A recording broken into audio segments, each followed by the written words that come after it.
Hello! Ho, ho, ho. Welcome. I hope you're all prepared and excited for what is to come. Today, I have something very special planned, which is, as you could probably surmise. Oh, music is still going. That isn't what I want. No, stop. Uh, so anyways, yeah, I, this is, we're gonna be playing Halo today. Um, and yeah, it's a series that I've always had, like, a little bit of familiarity with. Um, just in the sense of, like I so I had a cousin who had an Xbox. Um, but that cousin stopped really caring about video games after too long, but he did have Halo 1 and 2. Um, and then I stopped playing Halo because I didn't want to get an Xbox. Um, but, it's always something that I've kind of looked at from afar, like, as it's gone on, to be like, I mean, there was a time where I was like, me, I don't care about Halo anymore. But now I'm at the point where I'm an adult, and I'm like, maybe Halo was cool, actually. So I'm gonna go ahead and, start playing through these games, from the beginning, because the Master Chief Collection, went on sale a while back, and I'm like, screw it, I might as well, right? Um, but yeah, I guess, before we get started here, we're gonna go over some housekeeping. Number one, first and foremost, you gotta read those rules. Absolutely imperative that you read those rules. Namely, no backseating, no spoilers. This isn't my first time playing through Halo 1, but, just in case it's anybody else's first time. And also, like, I haven't seen anything of what happens in, like, later Halo games. Like, I've barely played any other of the other Halo games. So, keep that in mind.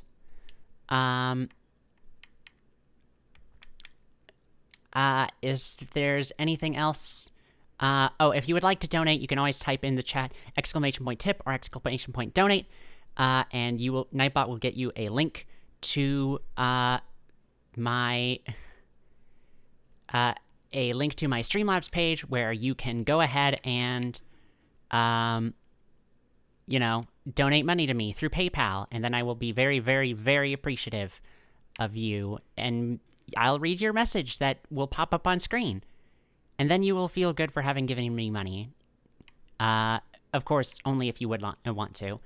If you can't, there's no pressure. I know there are a lot of other things out there right now that really need your money a lot more.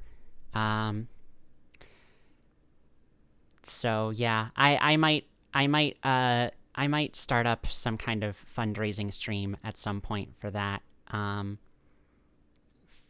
Just because there's so much that's happening, and it's, world sucks. The world sucks. So I'm gonna retreat into the safety of my childhood and play me some Halo. But I'm not going to do that alone. Because what I want to do is, like, I'm not gonna be playing this alone. I don't want to play this alone.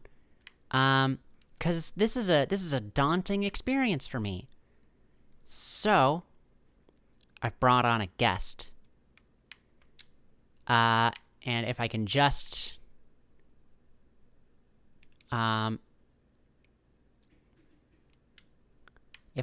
figure out how to actually get the guest on, then we can get started.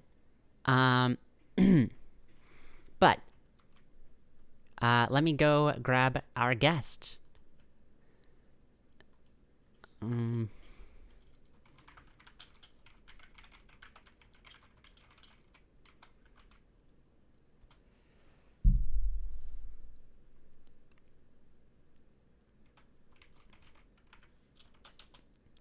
on just 1 second. Need to make sure everything's cool.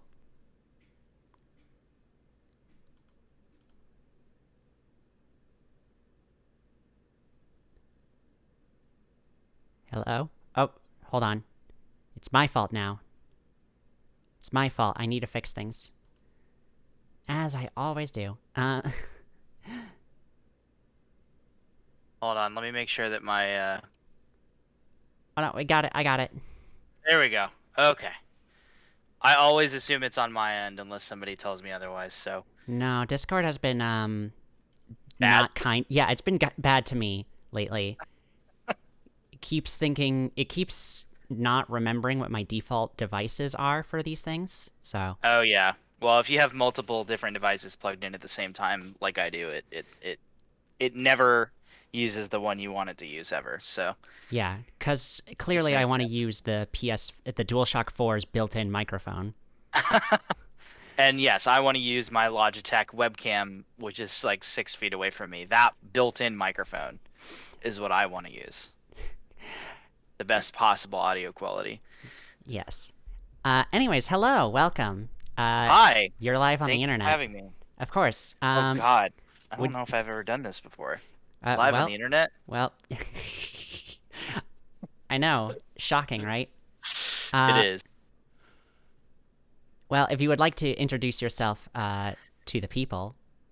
Sure. My name is Mark. I run a currently inactive multimedia conglomerate called Ono Anime. That's mostly about anime. And sometimes it's not. And that's about it. Okay, cool. As defunct as it may be, you should still follow Ono Anime for all the hottest. Yeah. Won't be defunct for long. I am working on a video. My first video since 2019. So I've heard whispers of it. yeah, it'll come eventually. Yes. It'll, much like Cyberpunk 2077, when everybody thought that game was going to be good, it'll be done when it's ready. Yep. But it'll actually be done when it's ready. Of course. Unlike Cyberpunk 2077. Oh my god. Just throwing all the shade today. Yes. But in the meantime, let's indulge in your favorite anime, Halo. Oh yeah. Oh yes. Now, Piper, I don't know if you know this, but there actually is a Halo anime. Oh yeah, that's right. I made that joke, but I remember that like there was a big deal Halo about Legends. Mm-hmm. A bunch of like pretty well-known like actual anime people worked on it, and I watched it. It's not good, but it's a neat curiosity. Yeah, I mean it's like it's Halo trying to do the Animatrix. Yeah, but that's like none of the Halo stuff is anywhere near as good as anything in the Animatrix. So yeah, almost never. No, I mean that's a hard bar to hit because the Animatrix is incredible. But yeah, still, it did not come close. Yeah, but we're talking about the video game anime. Yeah, Halo. Of course. Yeah. So, I guess, hold on. I need to actually figure out, I know you mentioned, like, trying to add you on... Yes. Online. I don't know exactly. So I believe since this is a Microsoft game, you have to add me through the game bar. Okay. How do I get which that? Is Wait. Default Windows key G should bring that up. Good. If it's run. Oh, there it is. And then I think you should have your Xbox social window automatically somewhere on there. And then that will allow you to add me. And then you can invite me to your game. Okay. So there you go. Oh my god. It's as simple as that. Oh my god. It just asked me if I was on a on a on an account that I do not even use anymore. Like that is a middle school era Oh, mama. gamer tag game handle. Oh my god, let's get the Like one triple X master kills with a Z 69 420 triple X. yeah, something like that. Everybody has a middle school gamer tag like that. Mm-hmm. Okay. So, I guess, it would be, prescient to ask, like, what your experience with Halo is. How did you... Oh, well, my experience with Halo is extensive. I have been, I was gonna actually say, I was thinking about this earlier. This past week was the 20th anniversary of the first Halo game coming out. Oh, wow. So I have officially been playing Halo and have been a Halo fan for 20 years, which is insane because that is 2/3 of my life. Yeah. But yeah, I've been playing Halo since it came out. The first one came out on the original Xbox in, I want to say, 2001, and have not stopped. I have like read all the novels. Well, to a certain point, I've read all the like Bungie era novels, and then a good amount of the 343 Industries era novels. Though I have been very lazy about that in recent years. Mostly because since Halo 5 came out, I've kind of stopped caring about the lore anywhere near as much as I have. Aw. Yeah, that's just, if we ever get so far down the line that we're actually playing Halo 5, then, I'll talk about it. But, yeah, it's, I have a very long and sordid history with Halo, but mostly positive. I would say, actually, other than Halo 5, it has been an entirely positive relationship. I have greatly enjoyed my 20 years of Halo. Yeah. God. God, That is insane saying that is out loud. that is terrifying. I've been It's trying to troubleshoot stuff. Insanity. I've been trying to troubleshoot stuff for my GameCube because the internal battery in it died. Oh, that's And always fun. I looked up like stuff I could do to fix it, and then I just read a comment in there that was like, yeah, that's just one of those things that you're gonna have to deal with when you're like, into retro gaming. And I said, what are you talking about? It's not retro. The GameCube's only oh.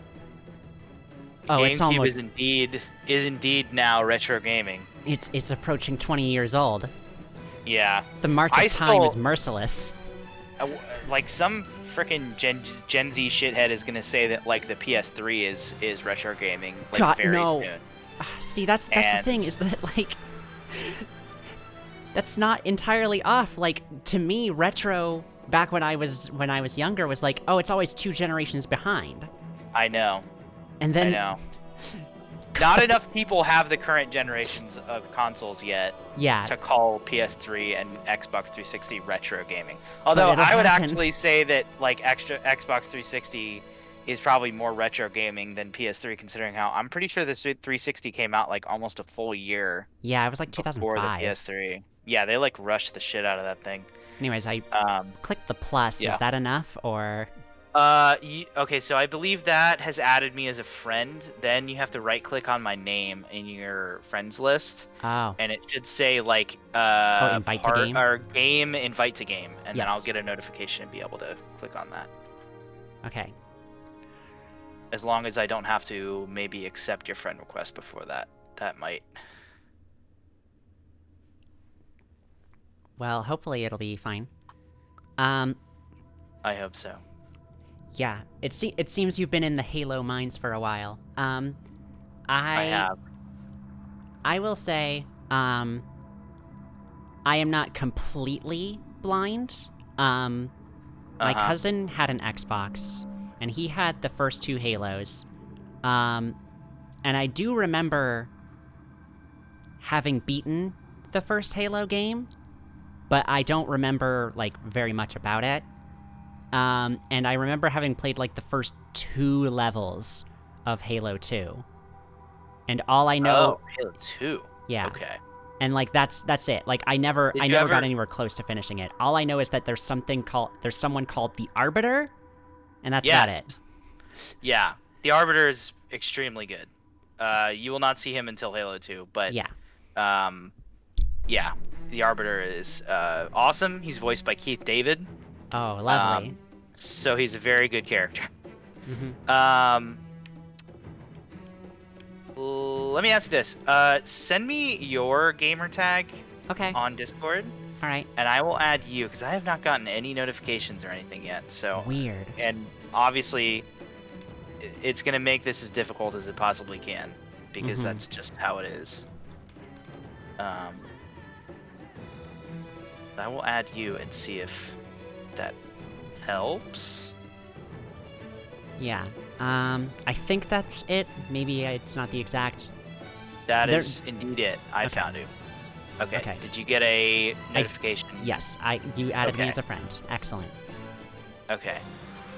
I don't know why my social is not updating. This could be an issue. Oh I might dear. need to I might need to restart some stuff. Okay. Uh,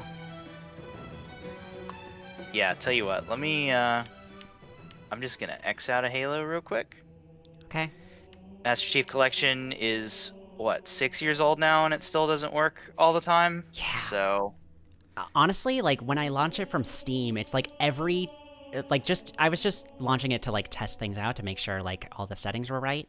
Um, yeah. and then like every time I tried to launch it, like it would get stuck in an infinite like performing first time startup box that would where the bar would never fill.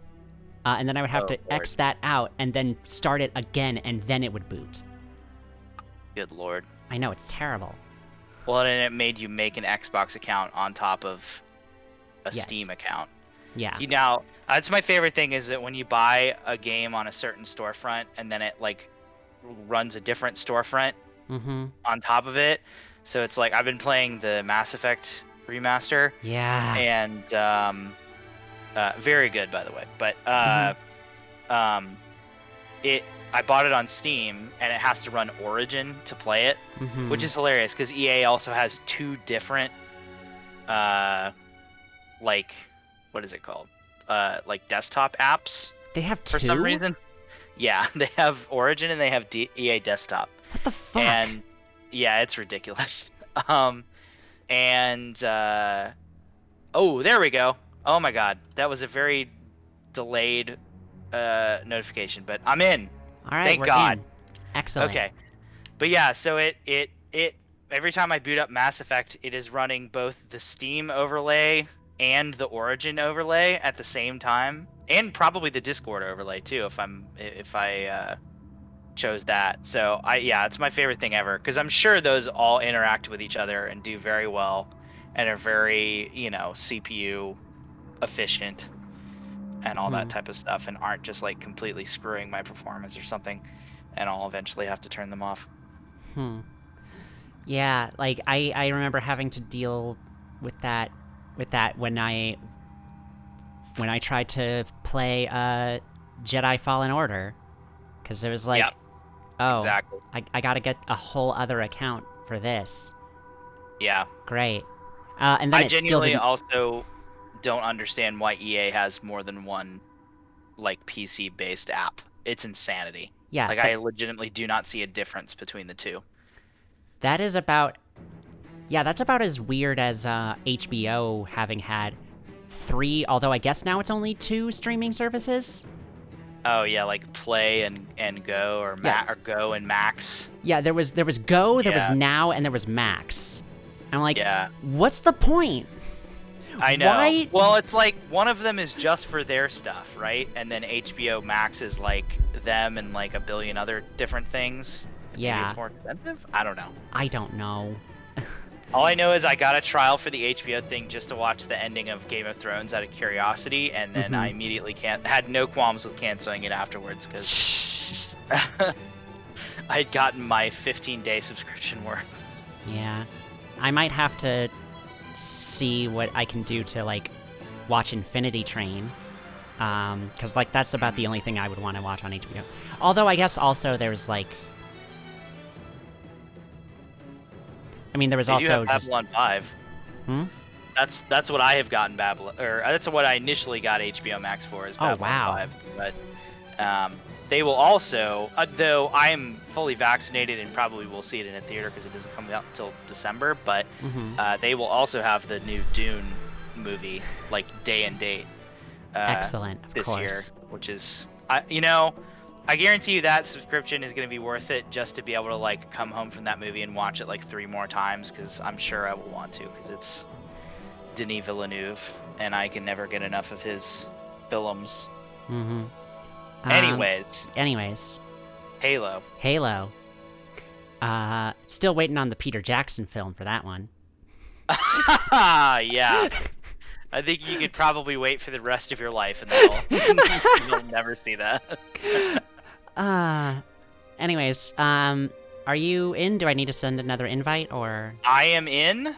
I'm just seeing a lobby screen, so I think all you have to do now is, we are playing Halo 1, correct? Or Halo CE? Yes. Alright, so all you need to do is start the campaign of Halo CE and pick your difficulty setting and everything, and we should be able to go. Now, full disclosure. Yes. I suck at first-person shooters. That is totally fine. So... We're not doing this to be good at FPSs. No, We're doing it to experience Halo story and lore. Exactly. The Halo. So, the Halo lore. So yeah, normal. I think normal. Yeah. I think it's easy, normal, heroic, and legendary. So normal is fine. Yeah. Let's stick with normal.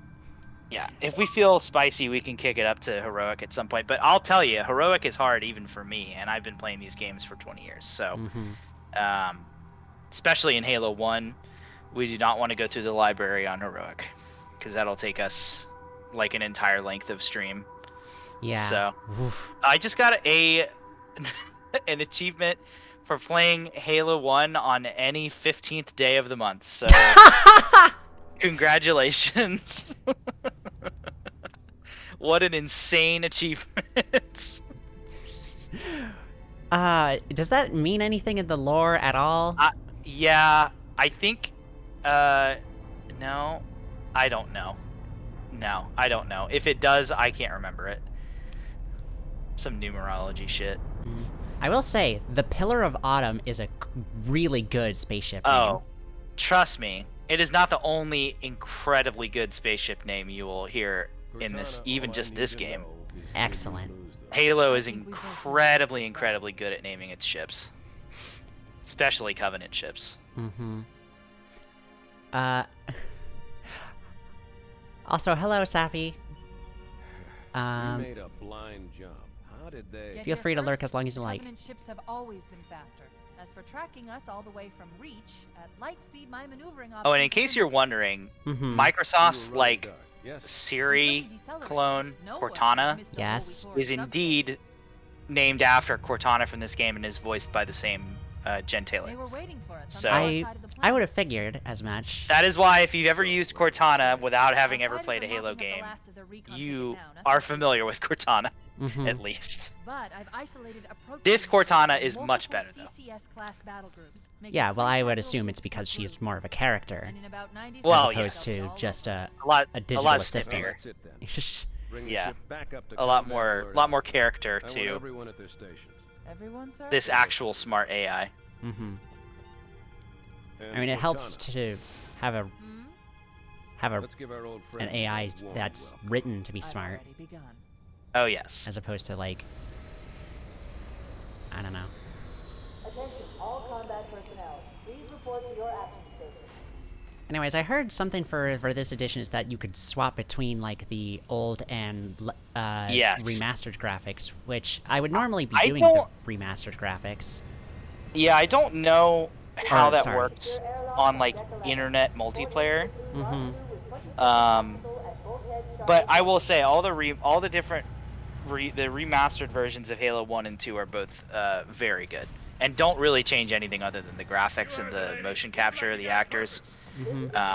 So it really just adds. Doesn't really take anything away from the original experience. I honestly prefer them at this point because Halo 1 is so dated. Oh my god, is it dated? Yeah. not in like a fun way, like how like playing Super Mario World is. Mm-hmm.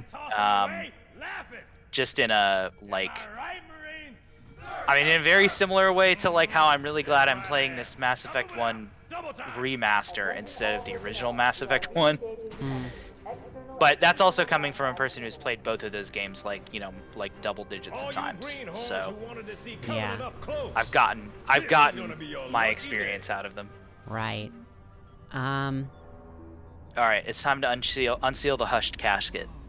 The hushed casket. Ooh. Right. God, there is a vibe to the naming conventions in this game. Ah, connection lost. Oh, it's back? Maybe? I think it was just some network lag happening. Okay. We should be good. I'm still here. He's hot. Yeah, naming conventions in Halo are like just the general quality of writing for like a what could otherwise be considered like a kind of bro-y FPS is very good. Most of that is Excuse Joseph me. In the Yeah, cutscene this just is- a second ago, there was only one pod, but now there's two. Ding. Welcome to co-op. Am I crouching? I am crouching. Yeah. I was like, why am I like a full like 3 feet shorter than you? Oh, are we oh all shit, ready? we're just going. I Yeah, guess we're just so. going. K is for Yeah, Kids, this is thank you what so much happens for the in co-op. follow. They don't give you the tutorial?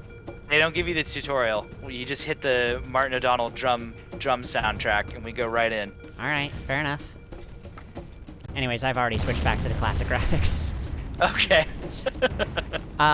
It's weird. It didn't let me switch them back during the intro cutscene at all, so... Oh Jesus! Oh, Forgot we don't have guns during this part. No. We just gotta run. Oh, I can't move Ah. and crouch at the same time. So here we go. Getting network lag. Uh-oh. Right. Hopefully they we're- tell I me think what the we're buttons okay. are again. It's been a bit. They'll tell you the buttons like as like to pick up. I think they should tell you Could you... as they happen, and if not, I'll tell them to you. Okay.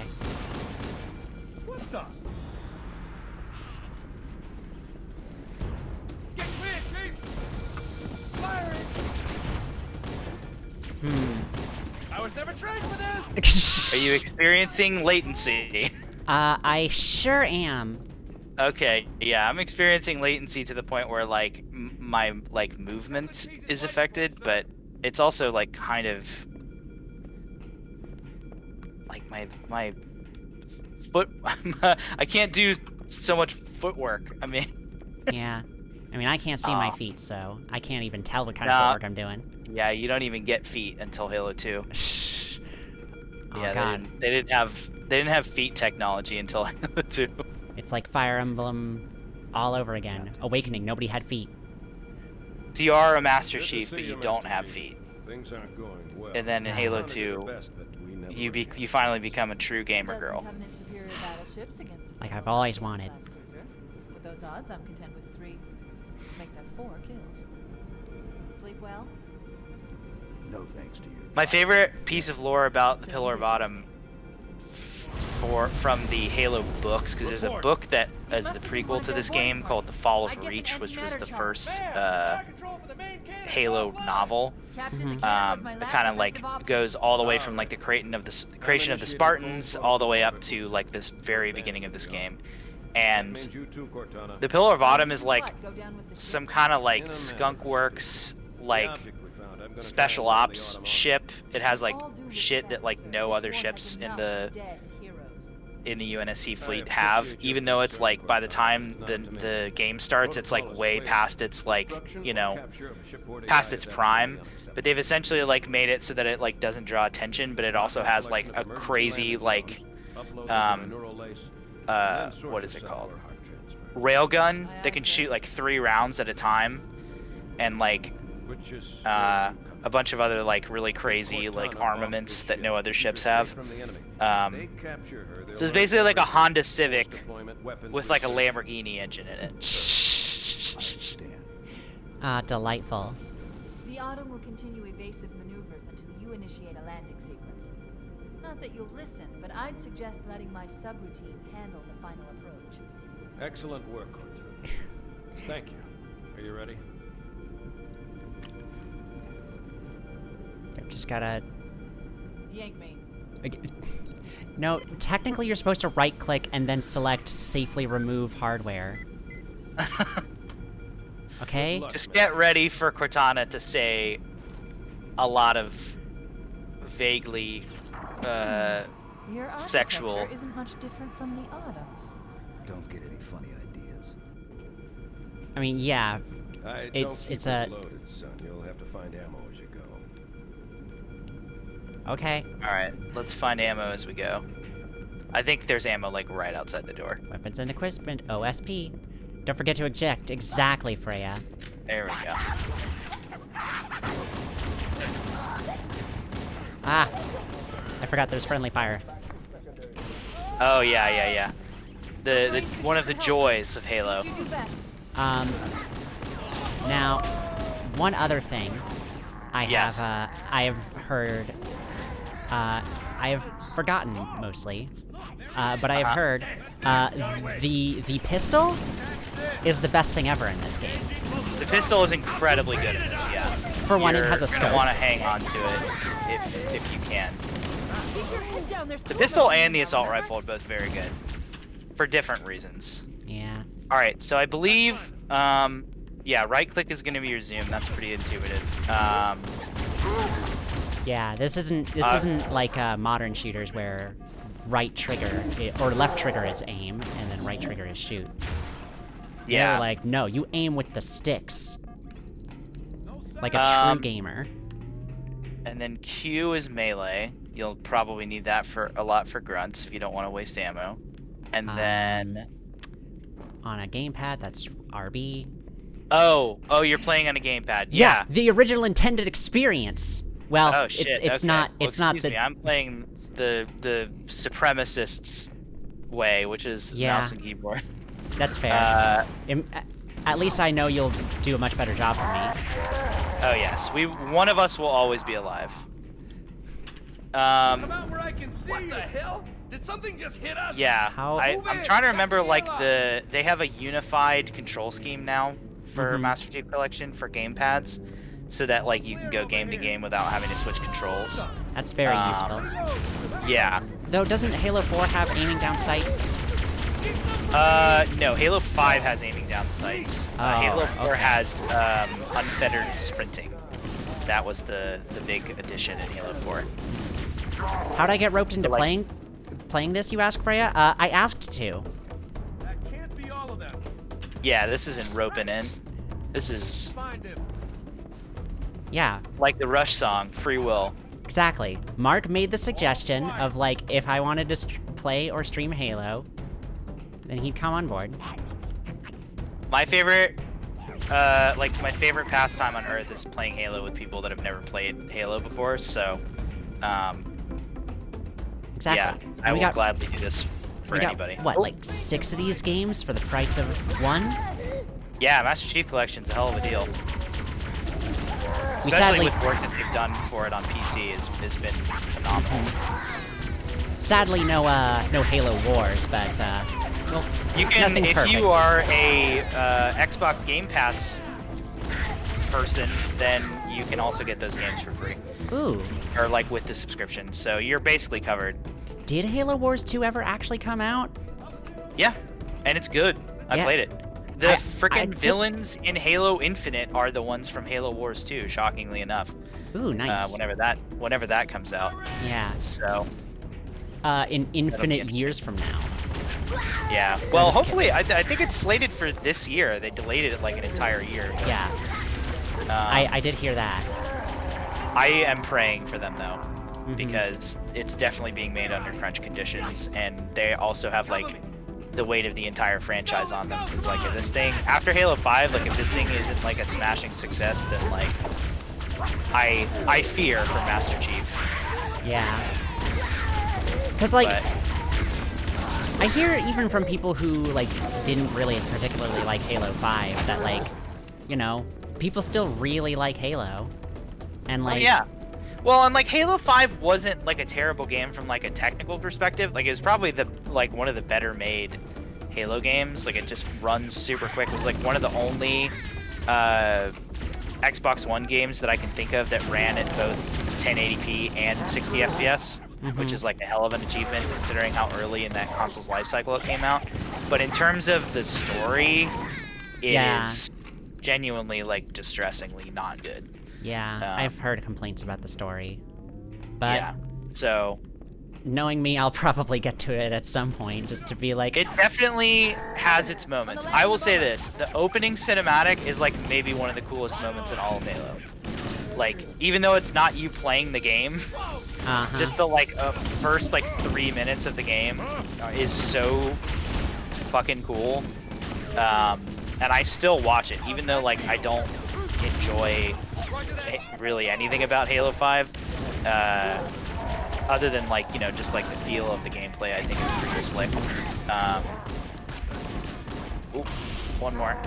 Oh. If you can, a good rule of thumb in Halo 1 is if you can melee a bigger enemy like in the small of the back, you're probably gonna kill him one shot.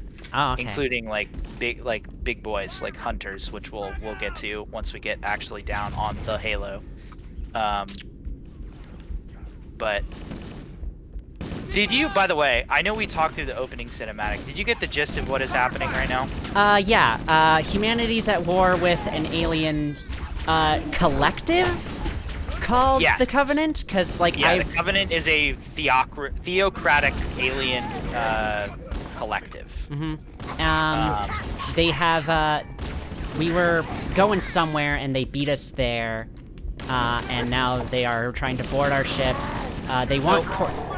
I'll give you the things that you don't know that they don't tell you at the beginning of the game, and actually I don't think they ever tell you during the game. You have to read the novel to find out. But this ship, you, Master Chief, are the last of the Spartans, which are essentially just like, you know, super soldiers kidnapped from their parents when they were children, and essentially like genetically modified and given, you know, power suits. So Jedi. The Covenant are destroying the life pod. Kind of, yes, but like way more sinister than Jedi, and like way more like outwardly fascist. Not like warrior monks. They're just like straight up like robot, like, you know. They're just like, hey, you do the shoots now.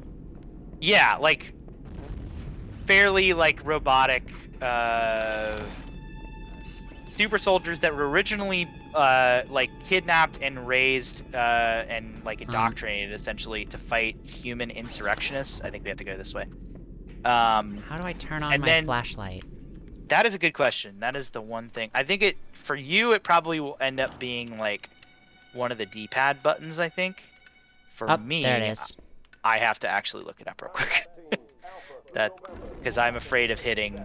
Here, I'll let you go ahead of me so that you can find our way out, and then I'm gonna find. But yeah, essentially, you know, Master Chief is the last of the Spartans, and he is the last of the Spartans, at least as far as you know right now, because did I get spawned ahead of you? You did. I did. It's okay. Perfect. So I don't even have to worry about turning on my flashlight. He's the last of the Spartans because pretty much all of your like friends and family died right before this game happens, defending a planet called Reach. And Reach is like the main military stronghold planet of the human government. It's like the kind of like Area 51 and like oh shit, I think I might have killed you there. Sorry. It's fine, it happens.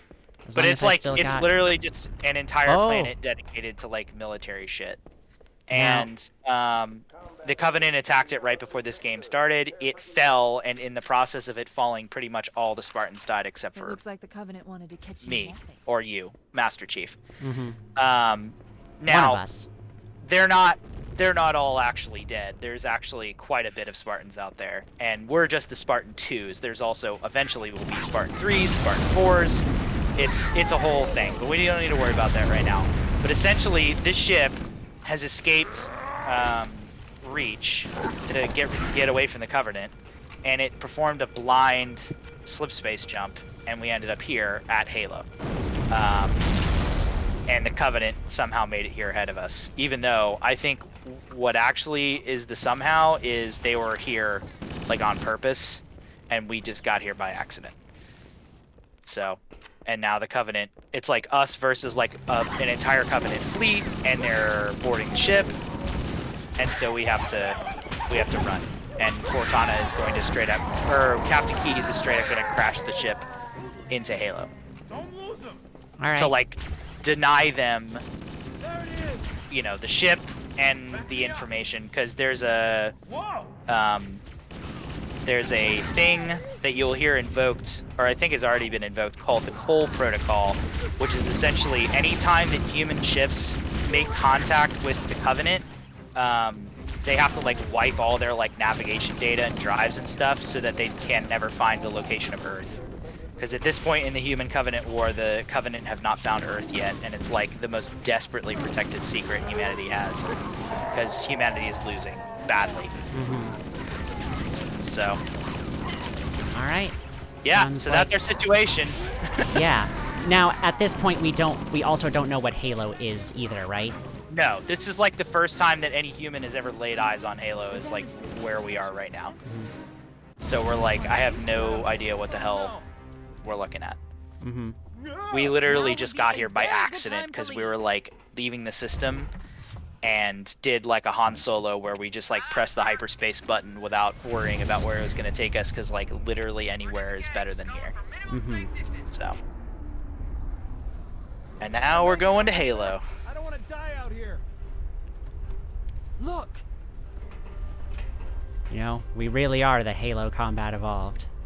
We really are master. Maybe the friends were the Master Chiefs we made along the way. Excellent. Well, What is that thing, Lieutenant? Hell if I know, but we're landing on it. The Autumn! She's been hit! I knew it. The Autumn's accelerating. Keyes is going in manual. now we would call this... No, I don't think it's Heads quite up, the same. everyone, Never this mind. is it. We're entering the ring's atmosphere in 5. Probably call it. Keyes has his own Sure you wouldn't maneuver rather take a seat? that We'll he be made fine. earlier in the Covenant War, so we'd probably just call it the Keyes maneuver. Even though it Still really, make or the no, motion be it's called the crossed. Keyes loop. He did like a real fancy loop-to-loop when he was commanding a warship and beat a bunch of Covenant with their own plasma. Excuse me, a loop-de-loop in a warship? Oh yeah. That Yeah, sounds basically he like got a nuts. bunch of Covenant ships to shoot their like plasma cannons at them, and since they're like, you know, smart cannons or whatever, the like rounds followed him, and he literally just did a loop and then like went right between two Covenant cruisers, and their own rounds like hit them and blew them up, and that was the Keyes loop. I believe that was also in the Fall of Reach. There's a lot that happens in the Fall. Like Fall of Reach covers like a span of like almost 30 years of like history of like human Covenant, like even before that. Chief? That's a Chief, lot to can you hear cover. me? Oh yeah. At last. Are you all right? Can you move? I That guess was so. The impact. There's nothing we can Well, there's nothing we can do. Ah, They're all dead. There's nothing we can do except make sure of it. it can't be helped. Warning. It can't be helped. Multiple Covenant dropships on approach. Especially now after I've Recommend put a moving into fucking those bullet hills. in their brain. If we're lucky, the Covenant will believe that everyone Well aboard this anyways, lifeboat welcome to died in a Halo crash. Combat Evolved. Welcome, The full welcome to it. that's Halo's full name. Looks like the Oh, combat. I already have made a mistake. Oh, did you jump off? Oh, I also jumped off. Well, Alert, Covenant It is dropship incredibly inbound. easy to fall off shit in Looking this for game. survivors. I was like, oh, did he go down? Recommend And then evasion. fucking just ran right off the edge myself. whoops. Oh man, and that means we both lost our pistols, so that's great. Wait, we don't default with pistols? No! Yeah, when you die, we could just load from a save if you want. Let's just load from the just load from alright. the save we just If we can do that. it'll just start us right back to the there we go. Oh, thank Now we have Lord. pistols again. And now we don't fall off the edge, so we I've keep the detected pistols. multiple Covenant dropships on approach. Yeah, we're definitely gonna I want those. recommend moving into those hills. Okay. If we're lucky, the Covenant will believe that everyone aboard this lifeboat died in a crash. Seems like Freya Alert, also Covenant considers dropship Halo 4 to inbound. have a garbage We must be story, and looking we're for nowhere survivors. close to that I yet, recommend so... immediate I am one of the rare people that will disagree with you. I actually think Halo 4 is pretty good, but most people hate that game. Hmm. I think that Halo 4 is I think I will qualify it in saying it is better than it has any business being. But I think most people would probably disagree with me. Yeah. Fair enough. I'll let you. Bold I'll let move you right away. judge. You can shoot these down with a pistol. That's how good they are. Or that's how good the pistol is. But, Would it be oh, worth yeah. our time? Well, they're on us now, so... Oh, Yes. You can also get them with the assault rifle if they come close enough. That's actually probably the easier option. But we can also just keep moving. They'll run away. I think once you shoot one of them down. alright. Bye-bye. Nah, but I know you... We're no strangers to unpopular opinions. Yeah, I think that's honestly my only real unpopular opinion about Halo. I think Oh, about most Halo. of my taste. Yeah, most of my. Yeah, that's my only unpopular opinion I hold of anything. Yep, can't think of anything else. I'm famous for loving The Last Jedi just like everybody else is. You're famous for, So for I- detesting the prequels, like everyone Oh else yeah, did. hate them. See nothing of value in them. No. Clone Wars is just a kid's show. Mm-hmm. No, that's not an unpopular. That's like the most popular opinion to have right now is that the Clone Wars are good. There is Yeah. no more popular opinion to hold. And listen, I But hated yeah. Metal Gear Solid 2 just like everybody else did. Oh I'm damn. reading a rifle beacon over the next hill. We should check to see if there Um, are any survivors. I don't know. I really like Metal Gear Solid 5. Metal Gear Solid 5 might actually be one of my favorites. Is that an unpopular opinion? Depends on who you ask. Unfortunately, you're asking me, so yes, it is. Okay, well there you go. I would say, on the whole, most people like MGS5. Yeah. And I do not. I think people, I can definitely see why you would not like Metal Gear Solid 5. I think people were also lulled into a false Friends. sense of security because Metal Gear Solid 5 is fun to play, as opposed to most Metal Gear games. And that is me saying that as a big Metal Gear fan. Most Metal Gear games are not actually that fun to play, but they're incredibly good stories, and great characters. But hey, Metal Gear Solid 5 lets you put Girls Just Want to Have Fun play every time the helicopter comes and picks you up, and You that know- makes it like a top 10 game in my book. You know, that's not wrong. You're not wrong. There is a joy to be had to just have where you just start blasting kids in America. Yeah. As you like call in your support helicopter to fight Sahelanthropus. Like Or, like- that's the soundtrack to have. Some weird like Asia song because Kojima has to like make his weird esoteric 80s music taste known. Freya says that her unpopular opinion is that Return of the Jedi is good, and you know what? Uh-oh. If people If say that's an Return, unpopular opinion, then fucking shoot me in the head. Return of the Jedi is the best. Return of the I mean, Jedi- not the best, but it's incredibly good. I will say that I will go so far as to say Return of the Jedi is my second favorite Star Wars movie. Yeah, I would agree with that. Well, I- it might be my... Yeah, it's my second favorite. I don't think it's the second best, but I will say it's my second favorite. Yeah, for sure. I mean, it was my favorite until I was, like, probably 15, when I, like, finally, like, got Empire. Yeah. But, yeah, Jedi, I was talking about this with my brother, who's also a big Star Wars fan recently, and Jedi has the best action sequences probably of any Star Wars movie. Oh, Like, just per capita. unbelievably good. Yeah, like the space battle at the end is the best space battle in any sci-fi movie, like period. Like I That's- cannot name a better one. That's just how you do Um, climaxes right in like a big yeah. series like that.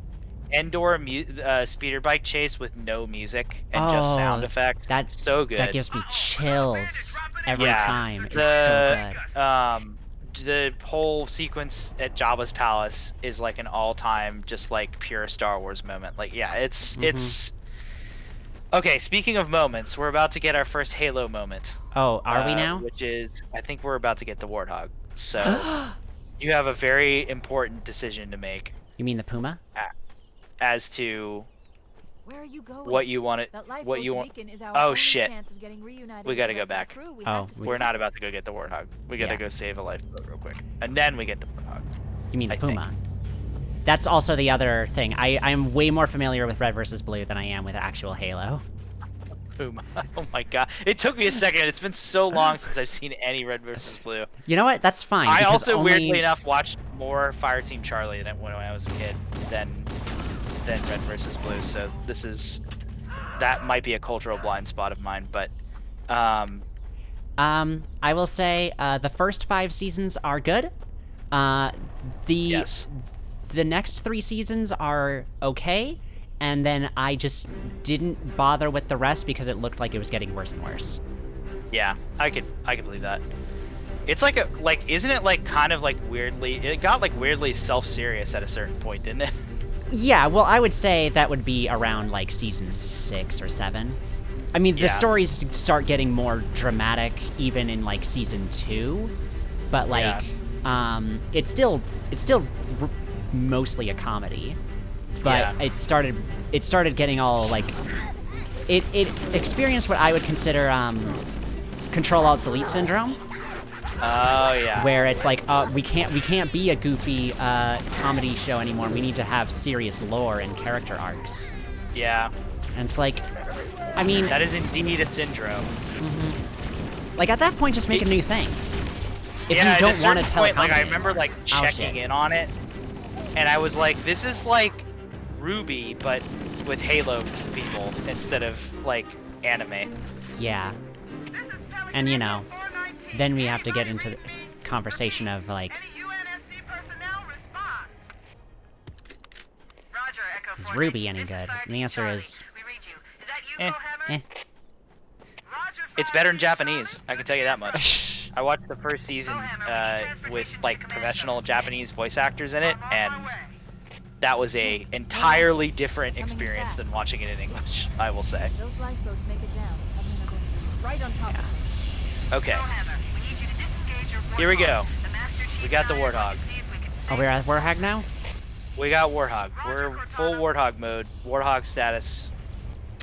Gang gang. Alright, so I would say if you've never played Halo before, you should drive. Driving. What are you fucking doing, Fohammer?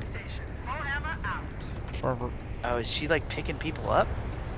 Usually when a Pelican lands, it does not just slam into the ground like that, so there's some fun engine stuff going on. But yeah, so yeah, Warthog controls are pretty like it's literally just left stick like forward and back, and then you just like aim like you're aiming a gun and it'll turn where you want to go.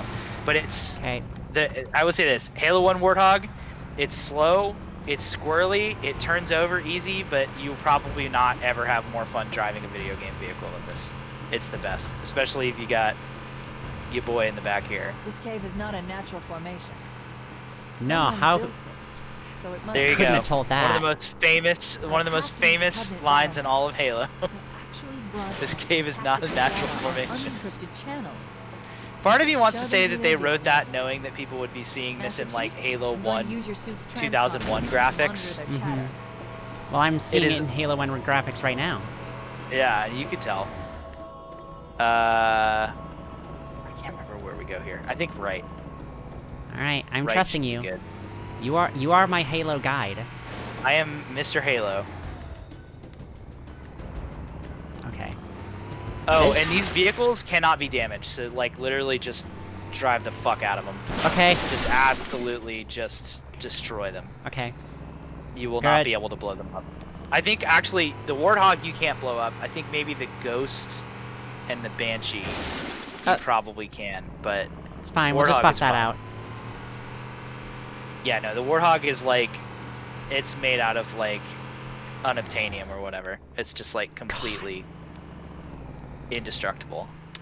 That Now, is not so in other Halo games, but in Halo 1, you will not be able to do anything to it. now, are we ready? Come next year for the reappraisal of Avatar and how actually unobtainium was a good name. Oh god. Some would say maybe one of the only good things about Avatar. What unobtainium? Unobtainium. I guess it's not the worst name. It is a little on the nose, but it's fine. No, it's great. It's great. Like I said, it's one of the only good things.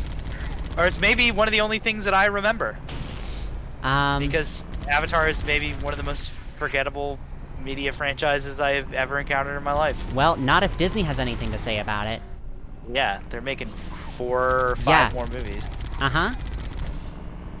Okay, let's go back to that little weird alcove that we were just in, with the little thing that goes into the wall. Okay. Because that's how we're gonna have to activate the light bridge. Oh. Yeah, it might be easier if we're just on foot, huh? Oh yeah, we have.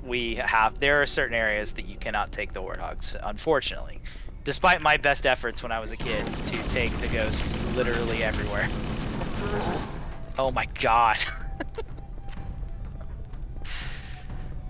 What That was like the hardest elite to kill, and we just absolutely massacred him. Well, that's how you know we're good. Alright. Beep boop. It's just Just turn Pocahontas on- in space. I would say that it is more than that, but it is also less than all of the sum of those parts. Yeah, it is more than that in that it is also Fern Gully in space. And yet it doesn't even have the decency to have Tim Curry in it.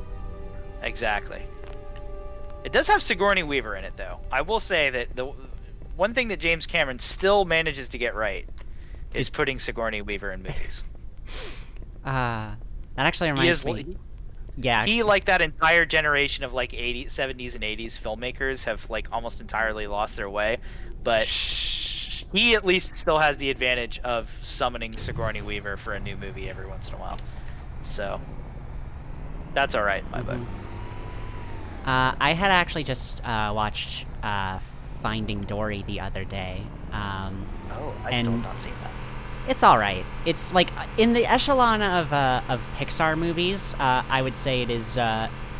It's nowhere near the top, but like as far as the idea of sequels to Finding Nemo go, you could do worse. True.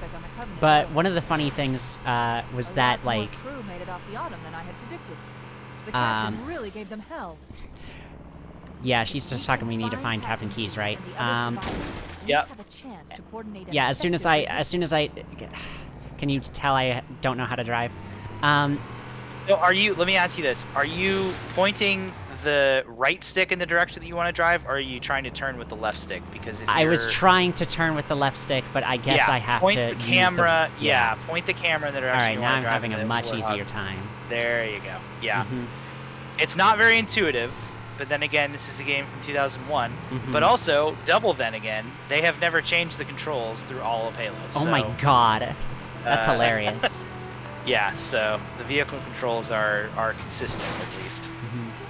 Anyways, all I was saying is that the plot of that movie is that they have to go to this like this sort of like aquarium, this like marine life institute, whatever. And like the person, like literally, like the voice that's talking over the intercom is just Sigourney Weaver, but it's not Sigourney Weaver playing a Incredible. character. It's literally Sigourney Weaver, and she, like every time they're just like, she just like the first words you hear is like, "Hi, I'm Sigourney Weaver, and welcome to the Marine Life Institute." And then Okay, all the characters that's in the great. movie start talking about like, it's here, this is where we gotta go. I heard Sigourney Weaver. Hi, Sigourney love Weaver. that. Hi, Sigourney. Where are you, Sigourney Weaver? It's like, I love that. Mhm. That's great. Okay. are we going the wrong I way? think- Probably. So there's 3 different ways we could go here. Okay. We're gonna have to go all of them eventually. So I think right to the left where I'm pointing probably is where we could go first, Okay. unless that's where we came from. It might be where we came from. Okay. Yeah, maybe. Does this look? Is this where we came from? I can't remember. Is it? Let's just go. Let's keep going. Let's We'll just see. find out as soon as we find We'll a cave find out if formation it that is. isn't natural. Yeah. Oh, this maybe Oh, feel. here Oh we no go. no no, we're good. We're good. Marines are concealed in those rocks. All right. Make very short work of these fuckers. Whoops. Whoops. It's fine. It's fine. We're good. You're good. You're not doing anything that anybody that has ever played Halo has not done. Whoops. A time-honored tradition is trying to get vehicles where they're not supposed to go. That's fine. And you can do it too. It's especially the Ghost. The Ghost pretty much will go anywhere. Oh. I guess we should go where the action actually is. Please. Yeah, we probably are gonna want to get out, honestly, because we gotta Okay, get up fine. all up in these rocks. I lost him. Got me. Hey, look, a Mach 5. Oh, I guess we won?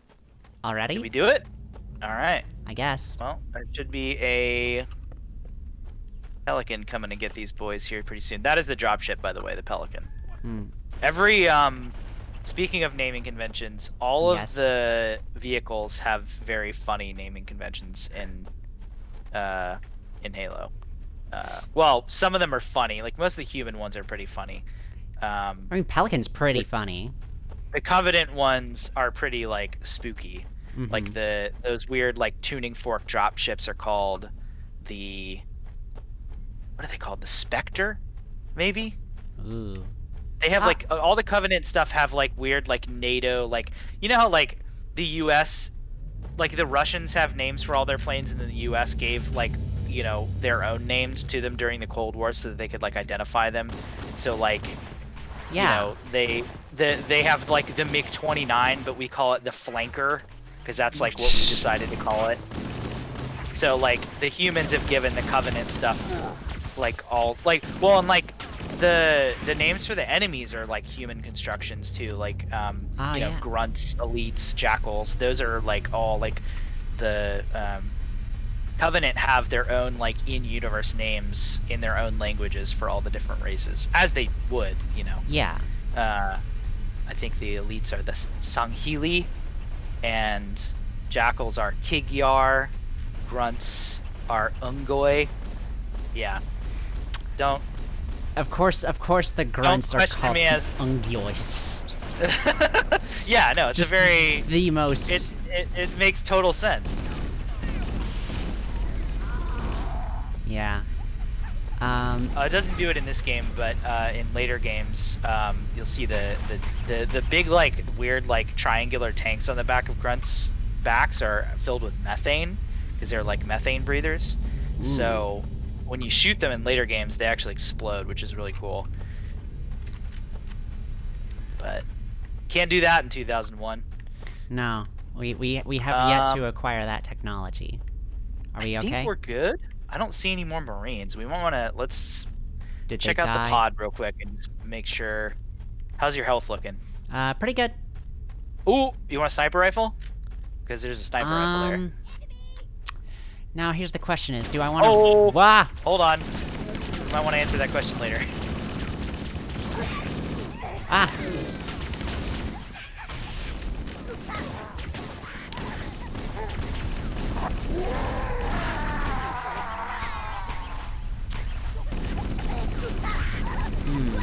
Now either I've been bad at this game, or I must have turned the setting off, where I Spirit.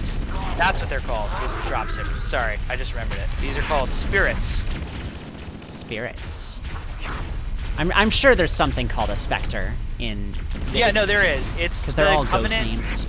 The Covenant version of the Warthog in Halo 2 is called a Spectre.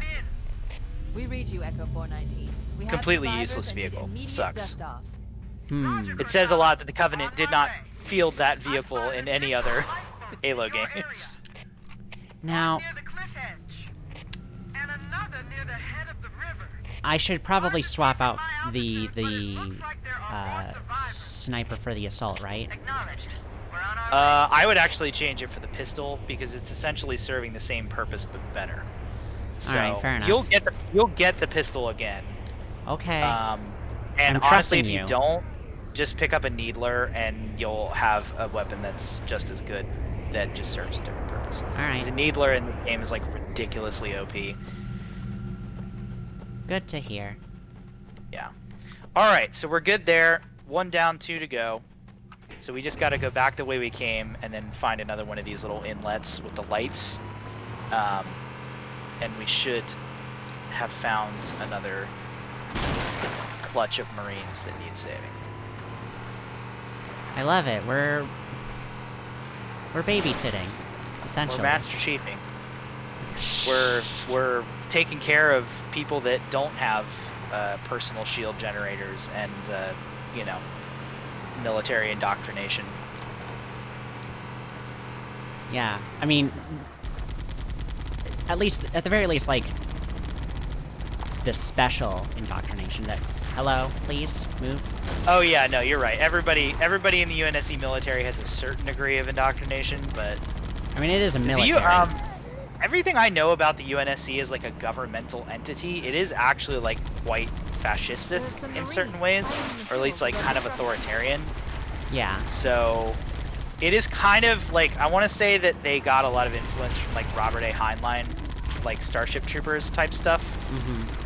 I don't think that there's like necessarily like you have to be in the military to be a full citizen type of thing, but like there's definitely like, you know, human rights obviously are like less of a concern in a time where there's like a existential threat to like humanity's existence, like the Covenant. Oh no, that was okay. That was just, oh god, sorry. Yeah, unless we need to, like, still be moving. No, I think we're good. Although the guy in our passenger seat just dropped dead Whoops. completely, but that's fine. It's We fine. don't need to worry about that. He was dead when I found him. Or, you He know, killed maybe, himself. yeah. Or, you know what, maybe Couldn't we can handle the pressure. maybe it'll be fine, maybe if we can excuse it in, like, a sort of a Weekend at Bernie's fashion. You know, just prop him up. Mm-hmm. Just prop him up in the passenger seat.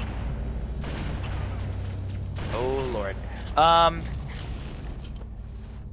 So another quirk of Halo 1 that doesn't exist in any other Halo games is that, I actually don't think it's even in Halo 1's multiplayer, but because it would be insane if it was, but, any grenades that are on the ground that you throw a grenade, like, at or on top of will blow up, like, also.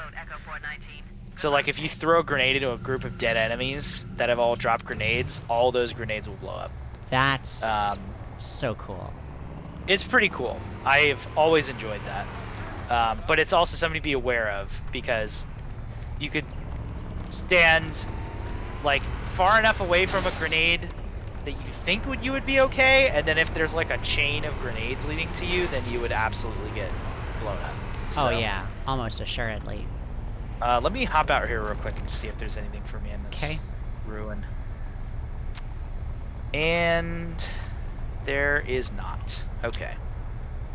Let's keep her moving. See. Keep this Warthog train on the tracks. I think we only have one more. Yeah, I think that I heard them say, we're gonna look for the last one, and it looks like we found him. Or we found enemies. Yeah, we did find enemies. I picked up reports that the Covenant has Go right around, like go right and then like right over there. I think is our last one. The bad news is the Covenant In this little alcove yeah. here. surviving command. Just be careful because there is a cliff on the side of this that is very easy to drive over. Maybe they took so- cover in that structure. Not Check here, it out. but like you could see it in the distance there, Yeah. where the ground meets the water.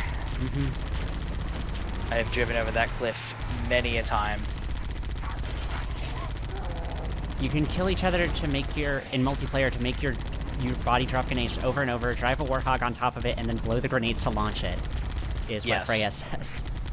You can indeed do that, yes. Is that a wise very- decision? I find that wisdom very rarely factors into anything happening in the first Halo game, but it is certainly a fun thing to do. Maybe since it is so old, wisdom does factor into it. Because you have to be old and wizened to know that that's a thing that you can do. Alright, I'm getting out so we can get up in Please this stop. thing. My shield. Please my stop poor shooting shield. at me, Mr. Elite, please. I promise Mr. I'll be good. Sangheili, sir. I've addressed you by your proper name. Please let me shoot you.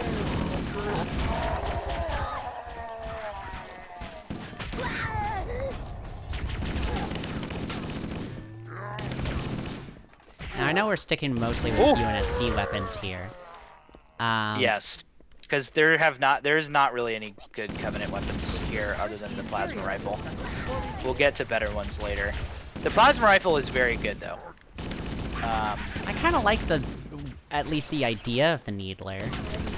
Oh yeah, the Needler is really good too, but there's not a whole lot of enemies in these that have them, and they're not a great long-term weapon because you pretty much run out of ammo after like one round of shooting it. Oh, that's how I swipe grenade types. Oh, get out of there. Ooh. I've called for an evac. Okay. Whoop. Ooh, that was a risk. There we go. Okay. All right, Pelican's coming. I think this is the end of the level actually, but we might have to hold out.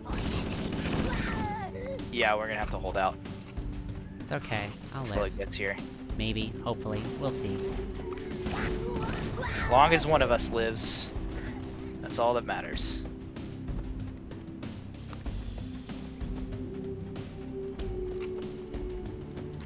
Marty O'Donnell just going off as always.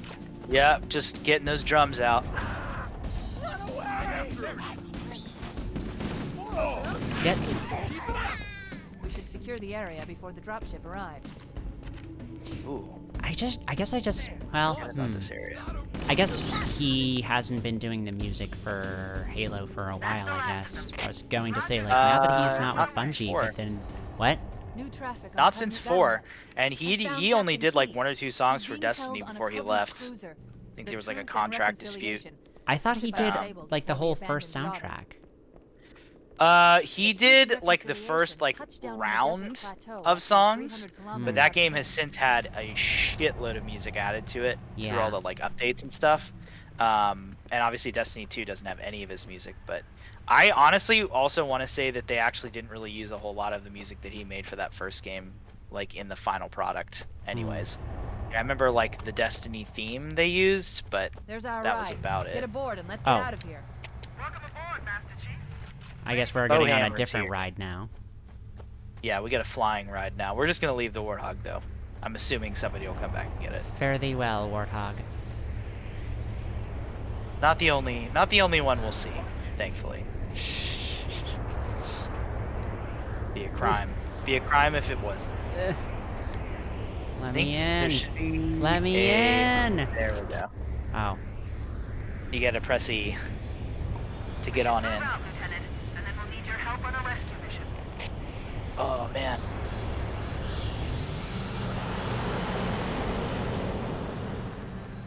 If I remember correctly, the next mission is Truth and Reconciliation. Yes. Good title. That is the name of the Covenant ship.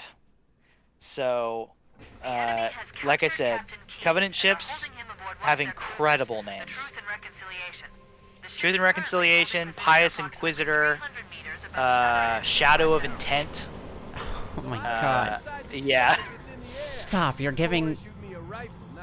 Oh, you're giving my brain, my creative brain, just like the nicest massage with Once we those. get inside the ship, They're we should very be able good. to lock onto the tracking signal from Captain Key's neural implants. Trying to think of like my favorite Hit a Marines. Go, go, go. Core human hands, ship fight names, out. because those are Stick to pretty the good higher too. ground Obviously, well. Pillar of Autumn We is should be great. able to recon the Forward Covenant Unto position Dawn is without being great. spotted. In Amber Clad Detected is Covenant great. stationary guns near the Those are next all pass. like the main I ships recommend of using your Halo. sniper rifle to take out the gunners while I call for Marine Someone support. call for a sniper rifle?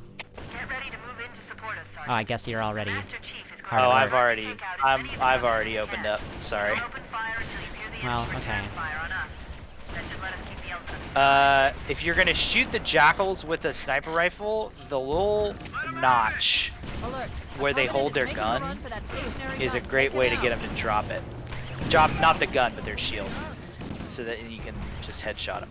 I can't fight this thing alone. Trying to think of, like, most of the other ship names I know are like shit that we would name our ships now, like the Savannah and the Iroquois. It's not as cool. And I like the Savannah a lot, but mostly because the Savannah is in Halo Reach and it makes a very noble,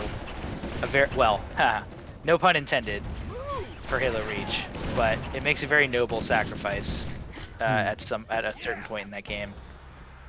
And also, it's just a really cool looking ship. It's like a heavy frigate.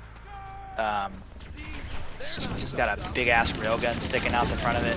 It's really cool. I believe there is like the Halo version of the CIA. They have a ship in one of the books that's just called like I'll Have Another or something like that, which I fucking love. That's so good. It's like Holy disguised as a shit. pleasure yacht, so it has like a appropriate name. God. The This must be where all the cool names for ships and mechs and everything in Friends of the Table like got inspiration from, clearly. Oh, yeah. I mean, people definitely a lot of inspiration has been derived. Oh God, sorry. It's Did fine, not it even happens. think about that. I'm gonna stand right next to your sniper rifle so we don't lose it. I remember it's right there on the cliffside. Oh, and I got stuck, of course. So we're gonna have to go back. Whoops. That was my bad. Go, go, go! Round You're 2. paying us by the hour. Stick to the higher ground. Welcome to Halo. We should be able to recon the Welcome. Covenant position without being spotted. I've detected Covenant stationary guns near the next Oh, whoops. pass. I I recommend using completely... your sniper rifle to take out the gunners while I call for Marine You're support. good. You can confuse them. Well, I You know what? Yeah, sure. Wolverines! desperately try to headshot them and fail miserably. What's the There thing we from go. the Mortal Kombat cartoon? Combat time! Alert. The Covenant is making a run for that stationary gun. Take them I out. forgot they made a freaking Mortal Kombat cartoon. They've now made yet another movie, which I feel Yeah, like is like their that's like like fifth for- attempt at doing a live-action Mortal Kombat. I've heard like mixed. I've heard mixed things. Like, I've heard heard some mixed people say things, it's too. okay, but like, I remain of the opinion that if you're gonna make a Mortal Kombat movie and not have Johnny Cage, then I don't want to see it. Yeah, that seems to be the biggest flaw. Is like they introduced like some kind of weird OC. Yeah, it's like the director's like weird like Stop. self-insert character. or Everyone's whatever. favorite Mortal Kombat character, Cole. Yeah. Jonathan. I think his name is literally Cole, is the thing. Oh, I hate that. There is no more awful, boring white person name than Cole. What about Eugene? Unless you're gonna name him like Shunt. Shunt? Excuse me? Where the fuck did that come from? Orb. Orb? I don't know. I'm just thinking of just like fucking dumb shit that white people name their kids. What's Reince? Reince Priebus? Mitt. XAE1112. Yeah, XAE. 1212 B Apparently that's pronounced Sean. ampersand. Fuck you. No, it's not. It's pronounced hi. My parents fucked me for life. Not necessarily. I mean, you can change your name at any time. Oh no, I'm talking about like all the other ways that they're gonna completely fuck up. Oh yeah, for sure. Yeah, yeah. This was just the name is that first. kid. The name is the least of that kid's problems. That poor child is doomed. Freya mentions that she really likes the names of the ships in the Culture universe, which I don't know anything about that, but apparently I don't know in anything that, about that either. she says that the AI, like the ships are all controlled by AI and they name themselves. Ooh, that's cool. It's pretty cool. I like the idea of that.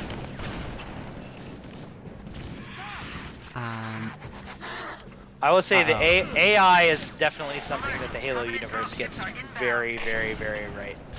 Like pretty much all the AI that you ever hear or see about in these games are incredible. Like characters unto themselves. Excellent. I love to see that. I mean, I would imagine that Cortana, just by virtue of Well, yeah, Cortana is like literally one of the two main characters of Halo. Yeah. And is arguably the more human of the two.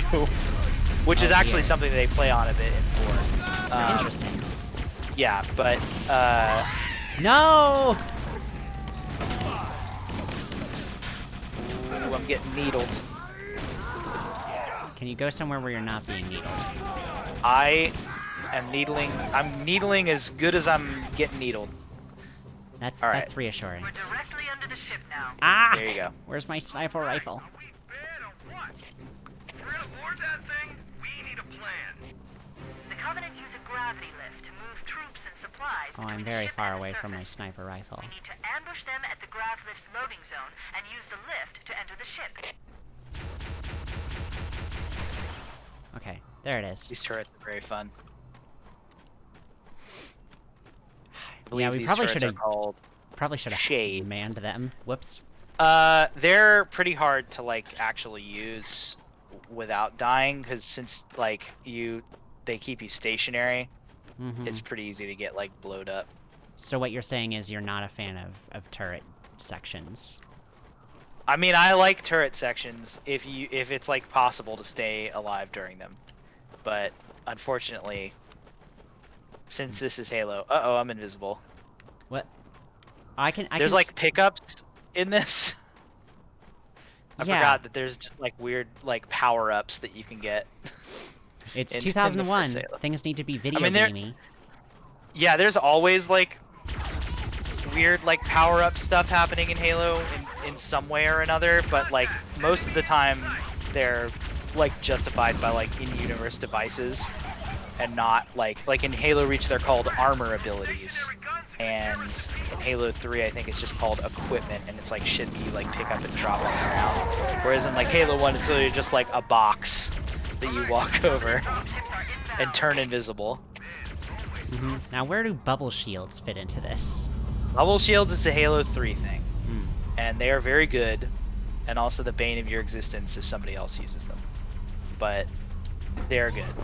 I enjoy a bubble shield. Halo 3 has probably just like the best like random like crap in it. Just like weird equipment, and like there's like a thing you can drop that'll like siphon off shields and disable vehicles. There's like landmines that you can use, and like weird like spike grenades and stuff. Halo 3 is awesome. I'm looking forward Halo to 3 it. is my favorite Halo game. Yeah, by like a pretty wide margin. I've heard Halo 3 is quite well liked. Halo 3 kicks ass, for sure. All right, well I just talked a bunch of shit about these turrets, but this is a pretty It's a pretty efficient efficient way, yeah. Oh, and now Freya's just listing a bunch of culture ship names. Let's read some of these off because Yeah, let oh me my hear some of god. these. Wisdom like silence, eschatologist, ethics gradient, fate amenable to change, shoot them later. Man, these make Covenant ship names sound normal. Holy shit. Experiencing a significant gravitas shortfall. Holy god. Oh my god. Germain riposte. Ravished by the sheer implausibility. Okay, ravished by the sheer implausibility of that last statement. Oh god. Okay, yeah. Get off the turret. Oh, get off the turret? Get off the turret. Start running, because Uh-oh. they're gonna hit you with fuel rod cannon, and it's not gonna be fun. It's gonna blow you up real bad. Okay. All right. So remember how I told you if you get any enemy in the small of the back, the hunter. I'm pretty sure in Halo 1, Ah! if you can shoot it in the small of the back, it'll die instantly. Well, There's like a big orange patch. there we go. There you go. The hunters are gestalt organisms, so they're made up of a colony of worms encased in armor. So if you can shoot them in the worms, they'll die. I'm trying. Yeah, it takes a couple tries. Get off of me, please. Come on. You got it. I see orange blood. There you go. Nice. Yeah, thanks for Killed nothing. 2 hunters like without anybody. That was great. Yeah, where were you on that? Were you just letting I me... I was on a turret, and then they flew me off the turret. Oh, you, No, oh, I you was were actually I was dead. yeah, no, I was fully dead. Yeah, I wouldn't have Okay. let you take them on by yourselves if I had anything to do with it. Once we're inside the ship, I can home. But in yeah, I and was capture literally command waiting for you neural interface. to respawn that Probably entire within or near time. the ship's Oh. ray, which should narrow it. We should probably Yeah, get I better at promise. communicating when we're dead. Yeah. I thought that you had seen me get absolutely blown up. Alright, we're just waiting on these boys to come in here, and then we're gonna start flying. Alright. Ooh, we got Chips Dubbo with us. He's a famed Australian Marine who is a very popular background character. Freya's telling me, good try, but try again on Legendary. And I'm gonna say no. No, I don't want to do that. Legendary is just not fun. We're in. I've got a good lock on the Really? captain's Because I've been CNI told that I'm not a transponder. true gamer until I've beaten all the Halo games on Legendary. Well, I mean, that part is definitely true. Well, You cannot participate in Energy Sword Sunday without having beaten the Halo games on Legendary. oh, speaking of energy swords, Oh yeah, there you go. Contact! Lots of I did hear that that was like the thing that my cousin lost his shit about when Halo 2 came out. Was like, you can wield energy swords in that one. Oh, dude. And I'm like, Man, Halo 2 and Energy Swords, I cannot tell you how many hours me and my friends played that game, like 4 hours just glitching, like out of the level and stuff, like before they patched it, than we did like actually playing the game. Like we beat the campaign a bunch of times, and then we were just like, there was this thing called sword canceling. When you pick up the sword in Halo 2 and you like, you know, press the shoot button when the reticle is like red and over somebody, you like fly at them. It's called lunging, and it happens every time you like use the sword on somebody. And you could do this thing where, since the range on the sword lunge was like so insane, it was like halfway across the level sometimes, you could lunge at somebody and then switch weapons before you hit them. So you would essentially just fly at them and then bounce off. And you could essentially use that to like piggyback your way like up and out of like different levels. And so we spent so much time doing that when I was in middle school. Holy shit. Like days probably of in-game time. I don't think we were supposed to leave that area yet. Whoops. Actually, now that I think of it. it's fine. They can handle it. This level also features one of my favorite Halo design quirks, and if you're playing it on the oh, here we go, more hunters for us to kill. Oh dear. Here. Firing! Oh god, this assault rifle is so inaccurate. I can. This ship has singing Get doors. some! You'll notice every time you run near one, it makes a little like oh, and then opens. It's like my favorite thing. All right. Area secure, sir. We better keep moving. How about that door? I'll have to pay attention. I mean, now it's just Marty's choir singing, but Yeah, we got the drums again. We could use the side passages to find a way around.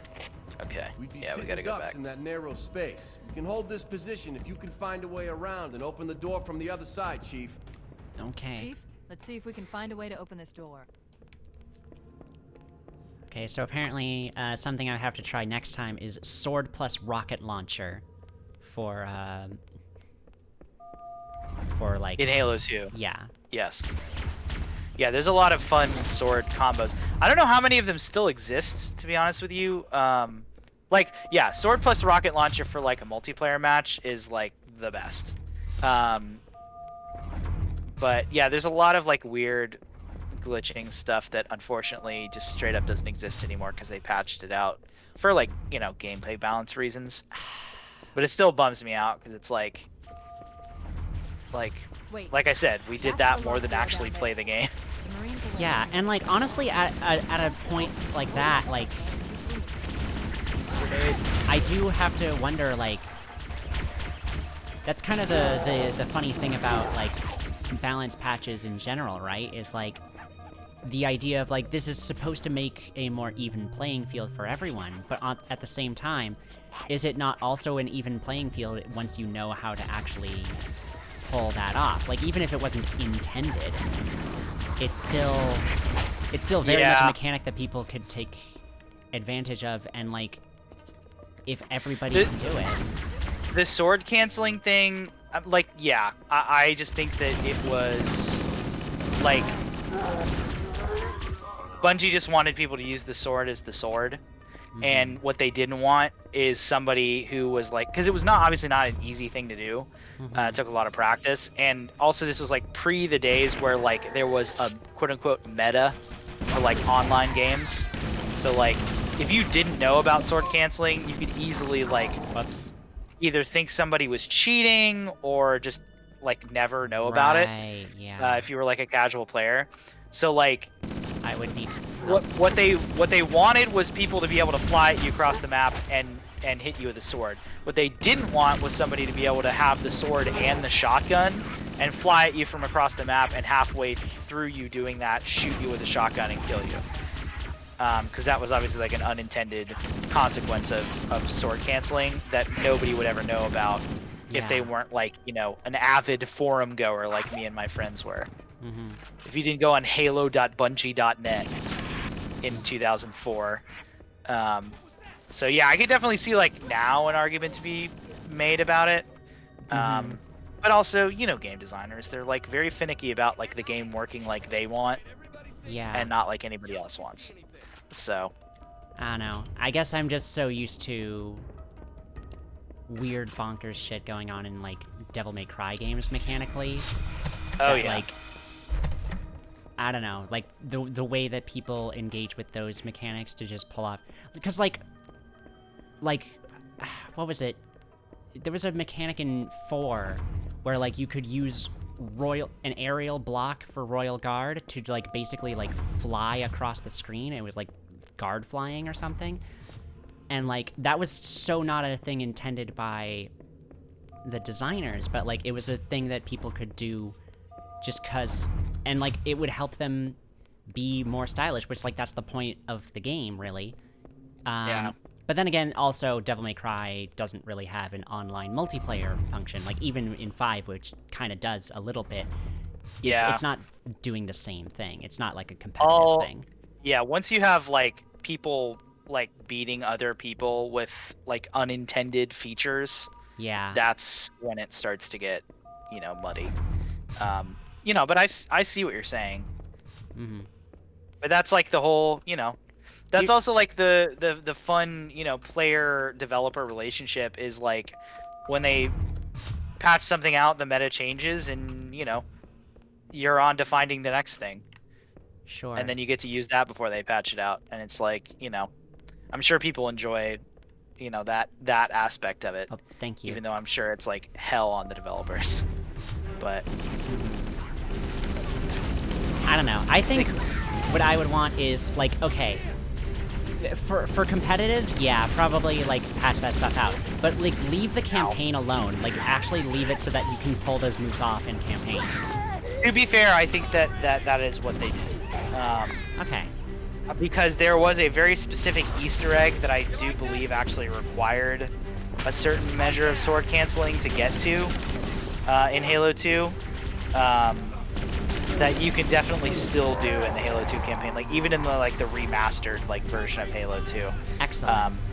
Called the Scarab gun, which is essentially a plasma rifle that's like outside the map that it essentially shoots like an orbital laser. Like the Scarab is this giant like four-legged beetle like mecha that the Covenant used in Halo 2. That shoots this massive, like, you know, laser that can, like, level a city block. And, you can get a gun that shoots that. Also, I died. I'm sorry. Okay, I'm gonna try and be safe. Well, if you want, you can run back into that hallway you came out of. I can't find the hallway. Well, shit. That's alright. I will try not to die this time. I was being an idiot last time, so it's okay. I'm I'll used be to being conservative an idiot. here. Oh, don't do that. Don't be conservative. Then I would have to kick you off the street. Oh no. No, I'm just physically conservative. Anyways. I Listen, get you. I'm It's physically conservative. I believe that two Master Chiefs should be able to marry each other. Yeah, I've heard that there are finally some wards in Japan that are finally allowing same Master Chief marriage. Well, of course, that is always the bar. if we measure things by. Is Japan doing it? Well, then the world is truly finally making progress.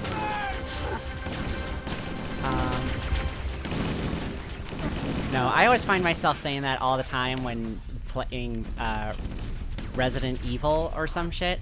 Where it's like, Yeah. oh man, I shouldn't be using my shotgun so much. I should be more conservative. And it's like, this is literally the only context in which I will ever say the words, I should be more conservative. Well, I have delightful news for you. You will not need to do that in Resident Evil 8. Oh, well, I don't know. You can get so much, at least pistol ammo in that game. It is truly an embarrassment of riches. Well, I mean, having And that's more not pistol ammo. I'm not knocking it for that. Yeah. I mean, I'm having glad more. because Yeah. that game has also scared me shitless on multiple occasions. So it feels very good to have, you know, some pistol ammo. But I'm also a little, you know, I'm a little bitch baby boy when it comes to horror games. So. Yeah. Fair enough.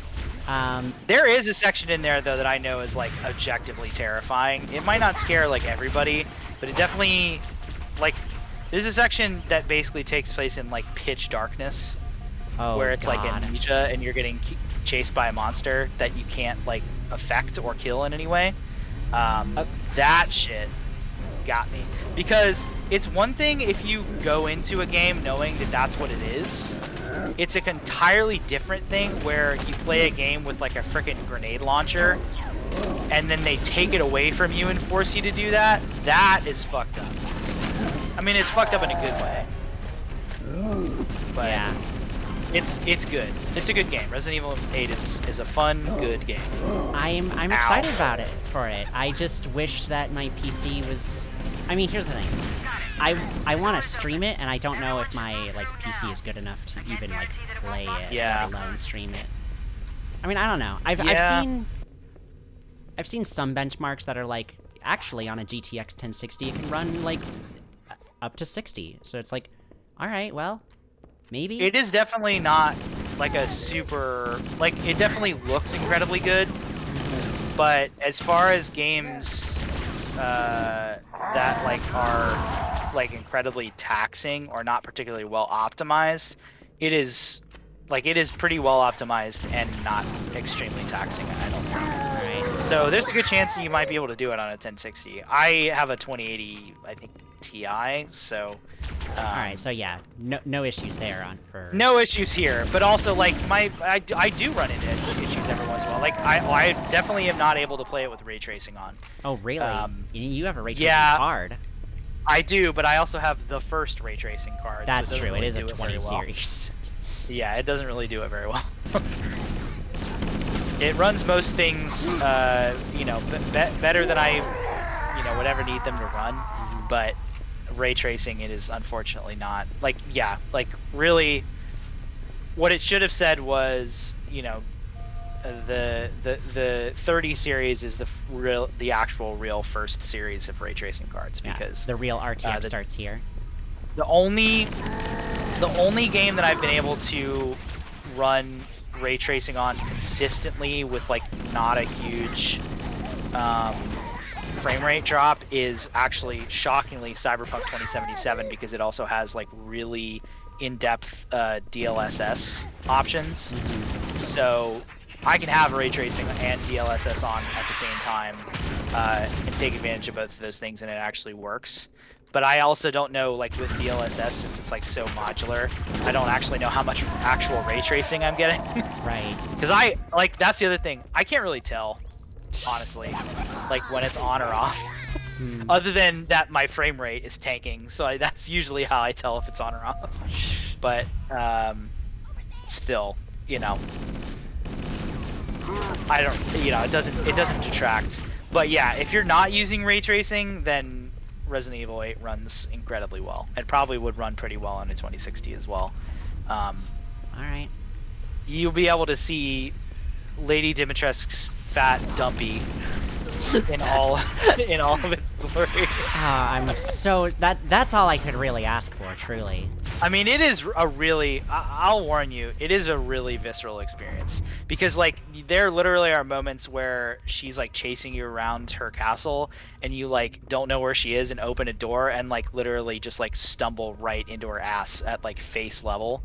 And it's, like, the funniest fucking thing on earth. She's like, oh, Ethan Winters. And now you're like, Oh, hello. Oh, Hi, hello. Lady Dimitrescu. I didn't see you there. It's very funny. So I saw somebody, and it's like kind of fucked up, but at the same time it makes me laugh a whole lot. Somebody like, of course there's like a million mods for the game already, because it's like the most popular game on earth. Somebody modded in a fly swatter. Oh yeah, with, yeah, like, yeah, sound yeah, effects, yeah. so you could like literally run around and smack her on the ass.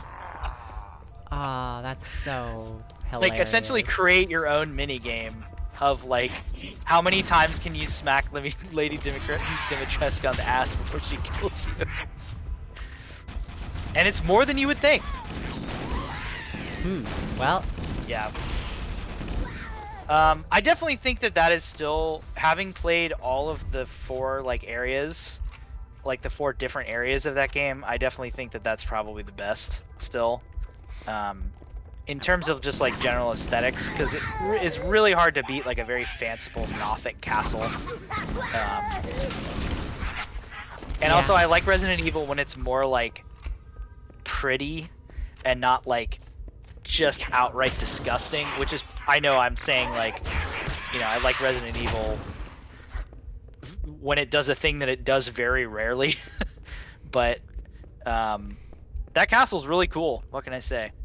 And like the gross stuff that it does is also really cool in a way that like Resident Evil doesn't do a whole lot. Like, you know, instead of like a bathtub filled with festering maggots and meat, it's like, oh, here's like a sunken pool filled with blood. And like, that is very cool to me, that you have to like wade through. I enjoy that. Well, I guess but now... you know, if you're into like just toilets filled with rotting shit, there's, you know, 500 of those in the game too, if you want to see those. Sure, why not? Because it is Resident Evil after all. Yeah, listen, I've been down this road before. Yeah. But yeah, I guess I'm really excited because I'm a huge Resident Evil fangirl, and now it's mostly just like, now I just have to ask the question of like, but does it justify a $60 price tag? Because I don't know, because to me, like, a lot of the appeal of Resident Evil is also in its like additional modes, and like, I don't know how many more are going to be put out in DLC, and if I should just wait for those. I would say that probably a considerable amount, since I think Resident Evil 7 had like 3 different DLC like Seven's crazy with how many additional modes it got. Like, it started with almost nothing, and then there was like 6 different game modes. God, I have no ammo for anything. I'm running into a room full of enemies. Where did you go? I am, there you are. like, down, like, go down, essentially. Go down the ramps, and you'll find me.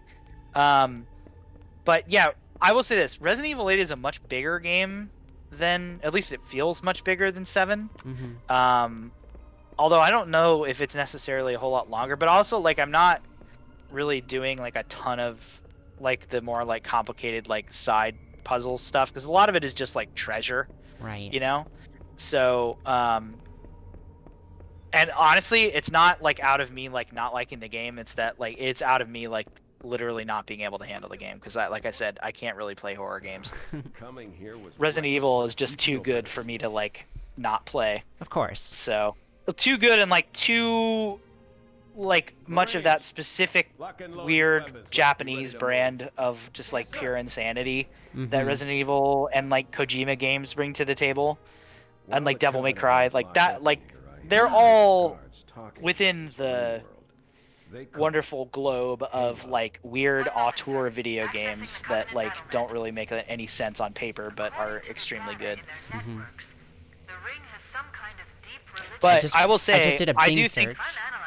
I do think that it justifies a $60 purchase, but also I would not blame you for waiting for like a Game of the Year edition or something like a year or so down the line with all the expansions or whatever. But that game is huge. Like if you want to do everything in that game, you'll probably spend like, 50 plus hours in it. Yeah. Which I think for a Resident Evil game is pretty significant. But it's also got like every single possible thing that you could ever love about a Resident Evil game is in there somewhere. Like, if you like weird Resident Evil 4, like Tetris inventory management, you will like Resident Evil 8. And like crafting and bolting parts onto guns and like picking up weird esoteric guns that you get like 3 rounds for in the entire game, like God. that type of shit. Yeah. Anyways, I just got told that to summarize that, Cortana had to do a Bing search for for what she's Halo is. She's on the Covenant BattleNet. Yep. We should head back to the And shuttle bay and call for it evac. turns out that the Halo is a kind of Death Star. Cavalry's arrived. Yes. Oh, good lord. Yeah, the Halo is a super weapon, is what we know now. Mm-hmm. A planet-sized super weapon, not unlike a Death Star. Only it's not a ball. It's a ring. It is a ring. It is a Larry Niven-ass ring world. And yeah, you can live on it and like build structures on it. Yeah. Thanks, Forerunners. Yeah. So really the real comparison is Starkiller Base. Yeah, pretty much. Yeah, that'll do 'em. But it's not a hollowed out planet. It's like purpose built. So it's like half Death Star, half Starkiller Base. It's like the Death Star if the Death Star had like planet on the outside of it. They like put dirt on the Death Star. Dirt and water. Just to give it the illusion, the air of being green. Yeah, I just painted it green. Because if nothing else, say what you will about Emperor Palpatine, but his green initiative is something else. I mean, the newest Death Star, it's got dirt on it. Listen, Emperor Palpatine's stance on Israel may be complicated, but his green energy initiatives are nothing to shake a stick at. Oh my god. Oh my god. We made it. He is the villain. He is I'm not denying that. God. People say I get too political on my streams. Yeah, sorry if I'm No, bringing a you're particular brand good. of You are fine. I don't care. Lewis Black style political comedy to your stream. No, it's Air support is cut fine. off. You're good. We need to hold here until she can move in. Oh man, we're trapped in Ow. here. We're screwed. No. We're screwed, man. Shut up. Remember, you're a leatherneck. Shut up, soldier. If you and the Stow chief that can bellyache. one of There those you go. Covenant Captain Key dropships, said it way better than I fly did. us out of here. Stow that bellyache and soldier. Yes, Captain. Meanwhile, you're kind of stuck here. Yeah, bud. he's Okay. he's on a treadmill. All right.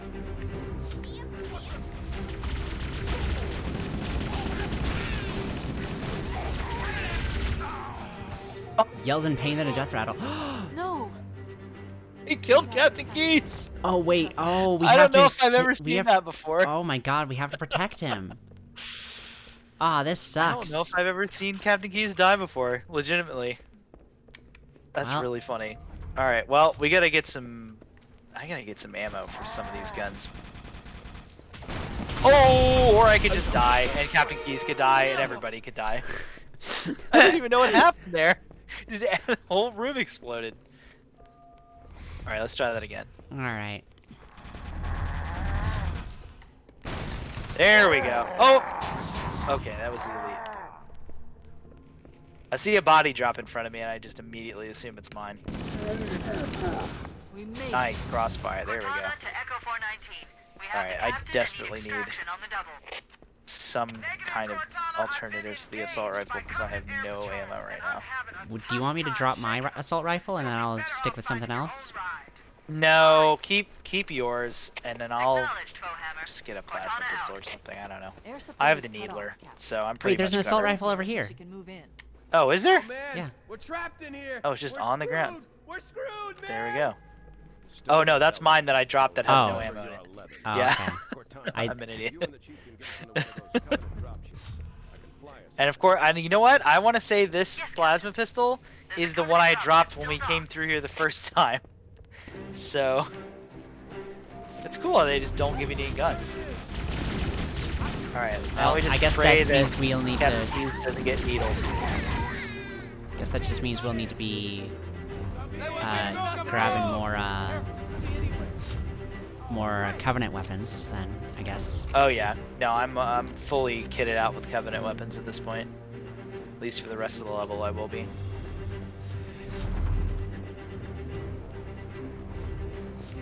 I'm sure I will reach that point as well. One of these We all days. reach that point in our lives where we have to start picking up Covenant weapons. It's, you know, it's Listen- difficult. Listen, I We'll like get me through it. some laser blasts though. I like me some laser guns. Oh, I've got bad news for you then. These are all plasma weapons. Damn it. Yeah, sorry. I hate to break it to you. Oh well, laser, plasma, almost the same thing. Yeah, what's the difference? I would say plasma's probably worse.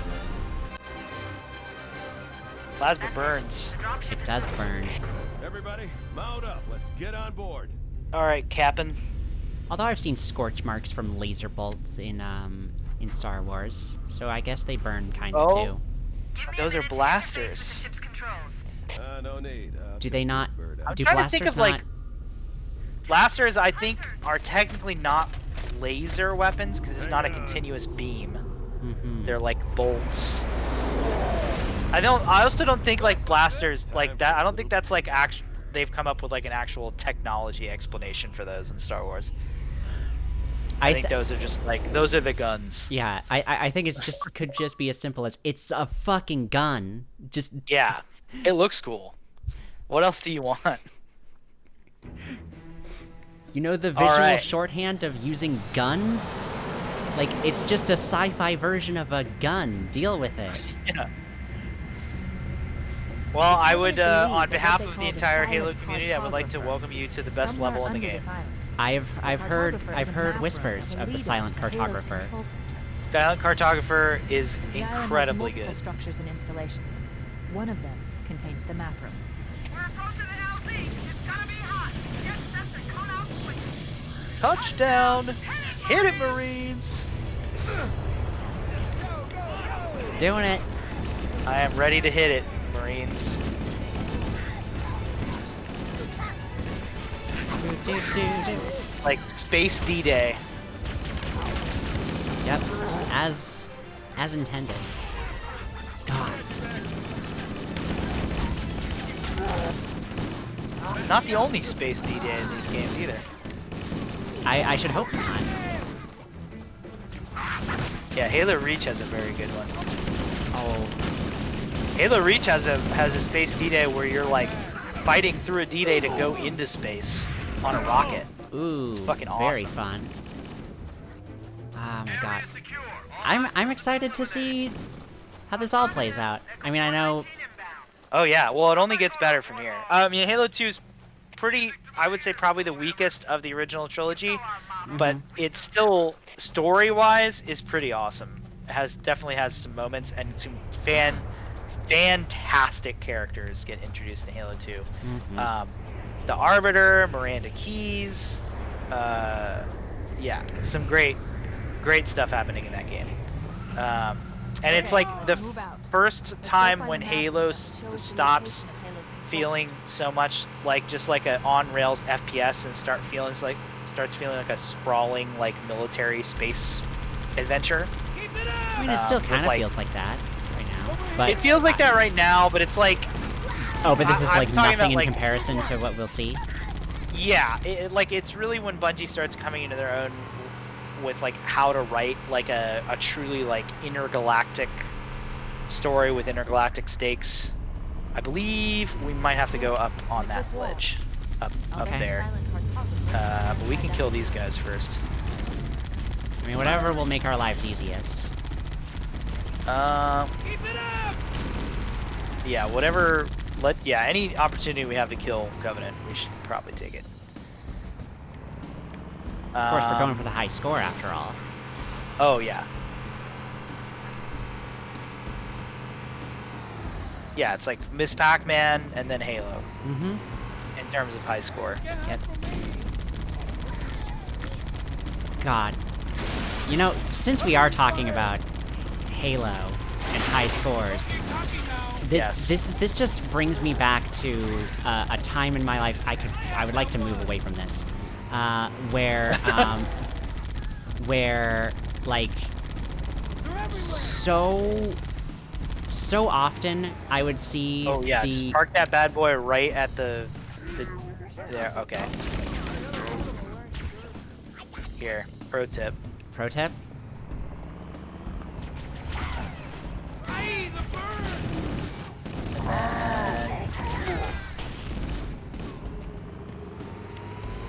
Oh, we're still driving it in, huh? Okay. I told you, take this bad boy wherever you can take it. There we go. The Covenant are putting up a real fight. Yeah, we could take it all the way down there into that door if we wanted to, but let's get it out of here because we're not going to need it. Let's keep going. All right, inside. I'm sorry. You were saying this is reminding you of a. Of a very particular time in my life, where so much of oh wow, I'm running low on assault rifle stuff. So much of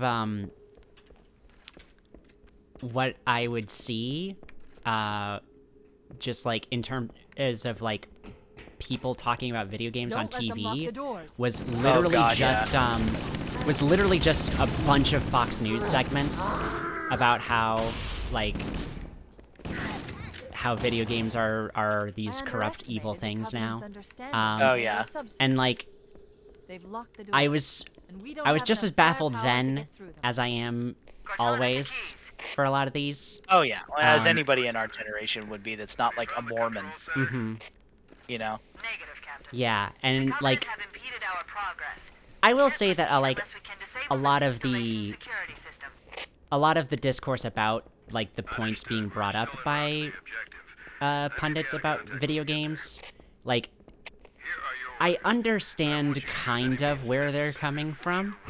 And like, to be fair, yes, there is a conversation to be had about violence in video games, but also it feels like the kind of thing where like their solution was, and there needs to be legislation that completely like bans this filth, and it's like, oh well, okay.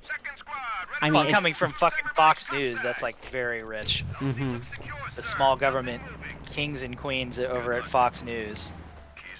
Hey, okay, bud, do you want to ride? We need to find I'll the get you he wants to come with McDonald's. us. Get this He'll door die open. in about 5 seconds, but he can come with us and clumsily spray a couple assault rifle rounds before he gets killed. I keep forgetting I can't turn with the Yeah. left stick.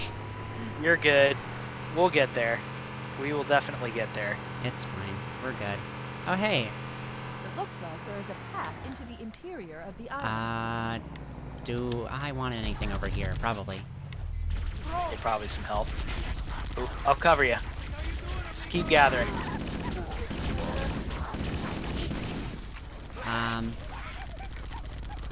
Yeah. Thing never just- runs out of ammo or overheats. It's a magic gun. Cool. Truly wondrous the world of the 26th century is. Pwah! Now I do have my own, but I don't want to be alone. So Yeah, we definitely want to stick in one Warthog if we can help it. Also gonna probably be a crashed Pelican somewhere around here with a rocket launcher on it. now can we flip that? There's the entrance to the security We cannot flip the Pelican. In fact, Halo 4 is the first game that actually lets you fly a Pelican. Oh wow, a long time. Whoop. Yeah, it takes a while. There are other flying things between here and there. But yes, Halo 4 finally. I think we actually Oh, maybe went we too looped far, but that's around. fine. Just keep going. Just keep going. We'll get there. Okay. We're gonna loop around this island like a couple different times. Kind I mean, of a couple Cortana mentioned fetch an quests happening. entrance around over here, so I can only assume. I think it's one more curve around the island, and we should have it. One more curve? Okay. I'll know it when I see it. Oh, keep going the way we were going, backwards. Okay. Yeah, and I'll know it when I see it. Much like pornography, I can't tell you what it looks like, but I'll know it when I see it. Yep. Sorry, Twitch terms of service. I don't know if that breaks terms of service saying the word pornography. I mean, who can say these days, right? Yeah. All right, in here. Yes. Ah! Oh God. Oh, good Lord. That's okay. I will avenge you. Okay, I'm back. Okay, I avenged you by doing nothing. You were so good that I didn't even need avenging.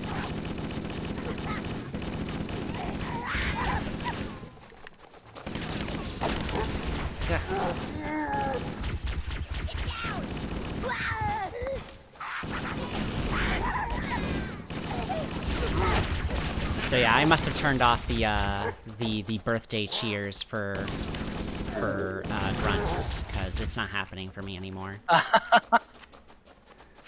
Yes, the Grunt birthday skull is not active at this point. Damn. Grunt birthday is a Halo 2 thing. It's weird that they have imposed that on all of Halo with the Master Chief Collection, but it used to be that back in the day in Halo 2, another thing that sort of factors into the weird glitching that me and my middle school buds were doing were skulls, which are essentially like Easter eggs that you'd find in each level, like manually. And then they would like modify gameplay in some way. And yeah, obviously the most popular one was Grunt Birthday, which is you would like find a secret area and there would literally be a bunch of grunts like having a birthday party. Would you care for an like, overshield? No, that is all yours. Okay. I just remember having picked up one of those things and it says like, you picked up an overshield. It's like, oh, that sounds cool. I guess I'll take that. I do wish the gone multiplayer now. announcer carried over into single player when you picked up that stuff, because every time you do it in multiplayer, he says overshield. I thought the Halo announcer was cooler sounding than that. Well, yeah, I'm not capable of reproducing it because I have the voice of a child, but he does say things like that. Oh, I got depleted battery and no ammo. Going full melee.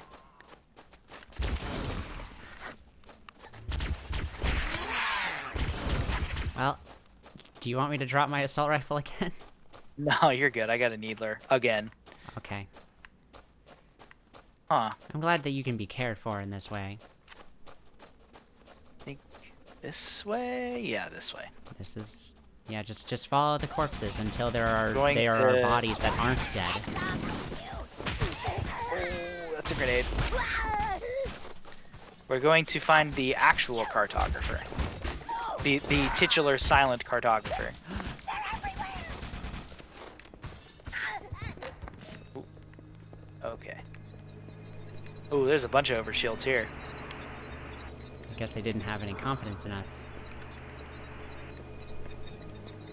They like to give us stuff every once in a while. I do believe there's hunters in here too, which is probably why they gave them to us.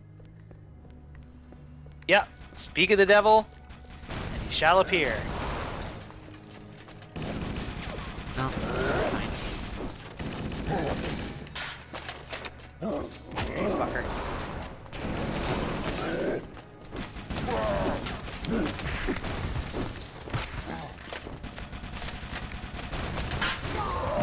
Ow. Welcome back. Thank you. I'm back from hell. How was it, by the way? Pretty good. Hitler was there, and Use As the he always pineapple is. to shut down the Yeah. security system. all right, now we're doing some Metroid shit. Good. is what I'm we're down doing. for That should that. open the door that leads into the main shaft. Also, I believe in Halo lore that Elite is actually the Arbiter, but he is not named in the first Halo game. I believe that is some what we like to call retconning. Some Marvel Universe retconning the kid from Iron Man 2 as Peter Parker style retconning. Wait, what?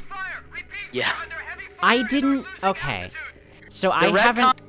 the kid in Iron Man 2, I think that is like eating an ice cream cone or something at the Stark Expo, and they like barely avoids getting just like slaughtered by one of those like robot soldier things that they fight.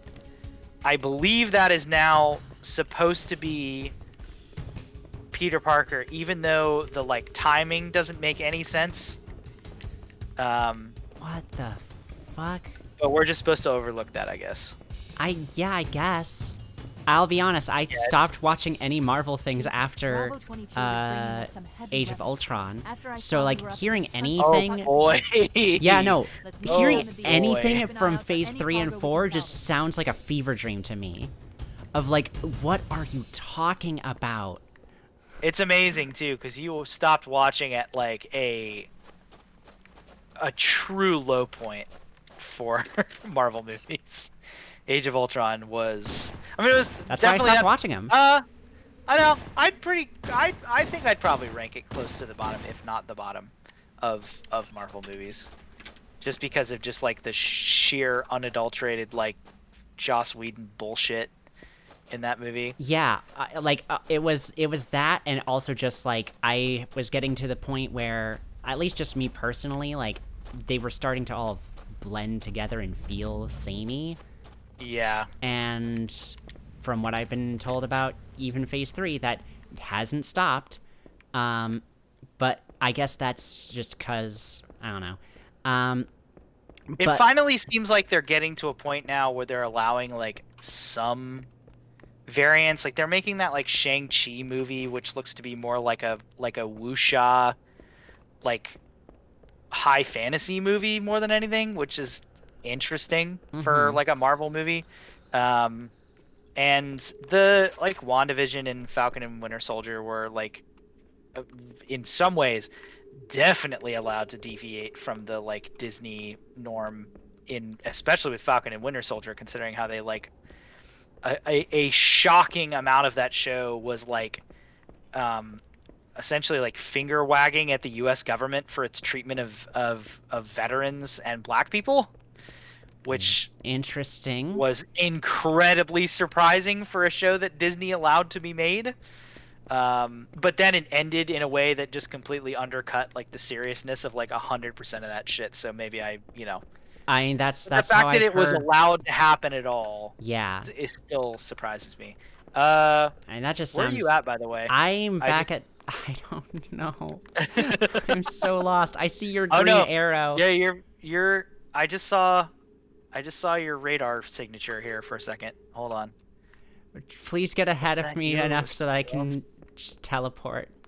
I'm shocked that it hasn't teleported you already. Where are you, outside or inside? I am inside. I'll go back outside. Oh fuck me. You might want to just kill yourself. Okay. And then All right. you'll spawn back on me, because I'm like on the other side of the island. There we go. Hopefully you don't lose any good weapons or anything. Well, I lost There my you go. pistol, but I guess I'll live. We will find. We have a site where we can probably find another one here, coming up pretty soon.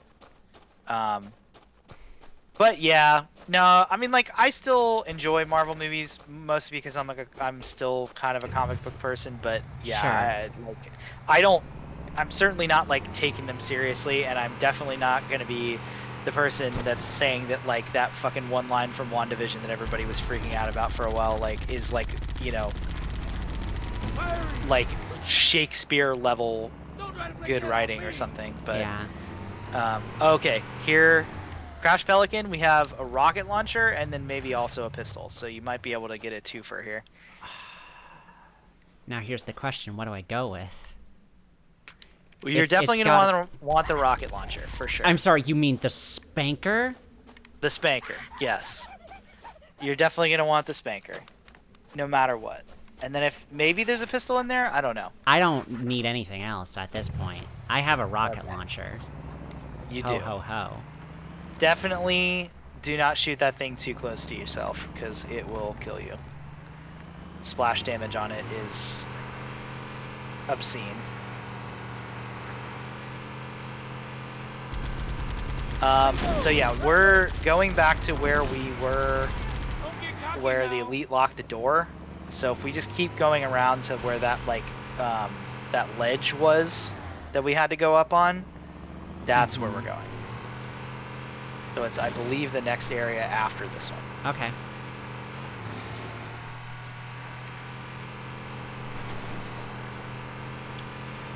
But yeah, that was something that I was like for I'm sure sorry, like it's gonna be the next area after this one. okay, So go like up the hill and then left, and we should be there. excellent. But yeah, something that like really like that how I could feel like the Whedonisms of Age of Ultron were so fucking palpable, because like Yeah. that entire movie is spent trying to do the typical ah my god, oh god, oh god, oh god, oh god, oh god, oh god, oh god. So Okay. something that was Try that again. and we're back, yeah. So something that really annoyed me with the Whedonisms of Age of Ultron was that they spent that whole movie like making it seem like, oh, you know, like Hawkeye is talking about how like this is gonna be his last job, and like Oh yeah. how everything is like all you know, like once he's done with this, then he'll retire with his family, and then like because you've seen movies before, you know yeah, that you're like like, that's you supposed know to be that like, that's- oh okay, so he's gonna be the one who dies. But because Whedon has to be so fucking clever, he's like, no, what if it's Quicksilver, a character I put basically no effort into characterizing. Yeah, a character that is very easy to make die because nobody cares about it. And then, in a fucking, like, weird wink, just like super smug wink to the audience, he just says, bet you didn't see that one coming. It's like, fuck you, shut up. Yeah. That shit sucks. Age of Ultron is so bad. And it's, like, made worse, obviously, like, you know, knowing everything that we do now about, like, even more things that we do now about Joss Whedon now. Mm-hmm.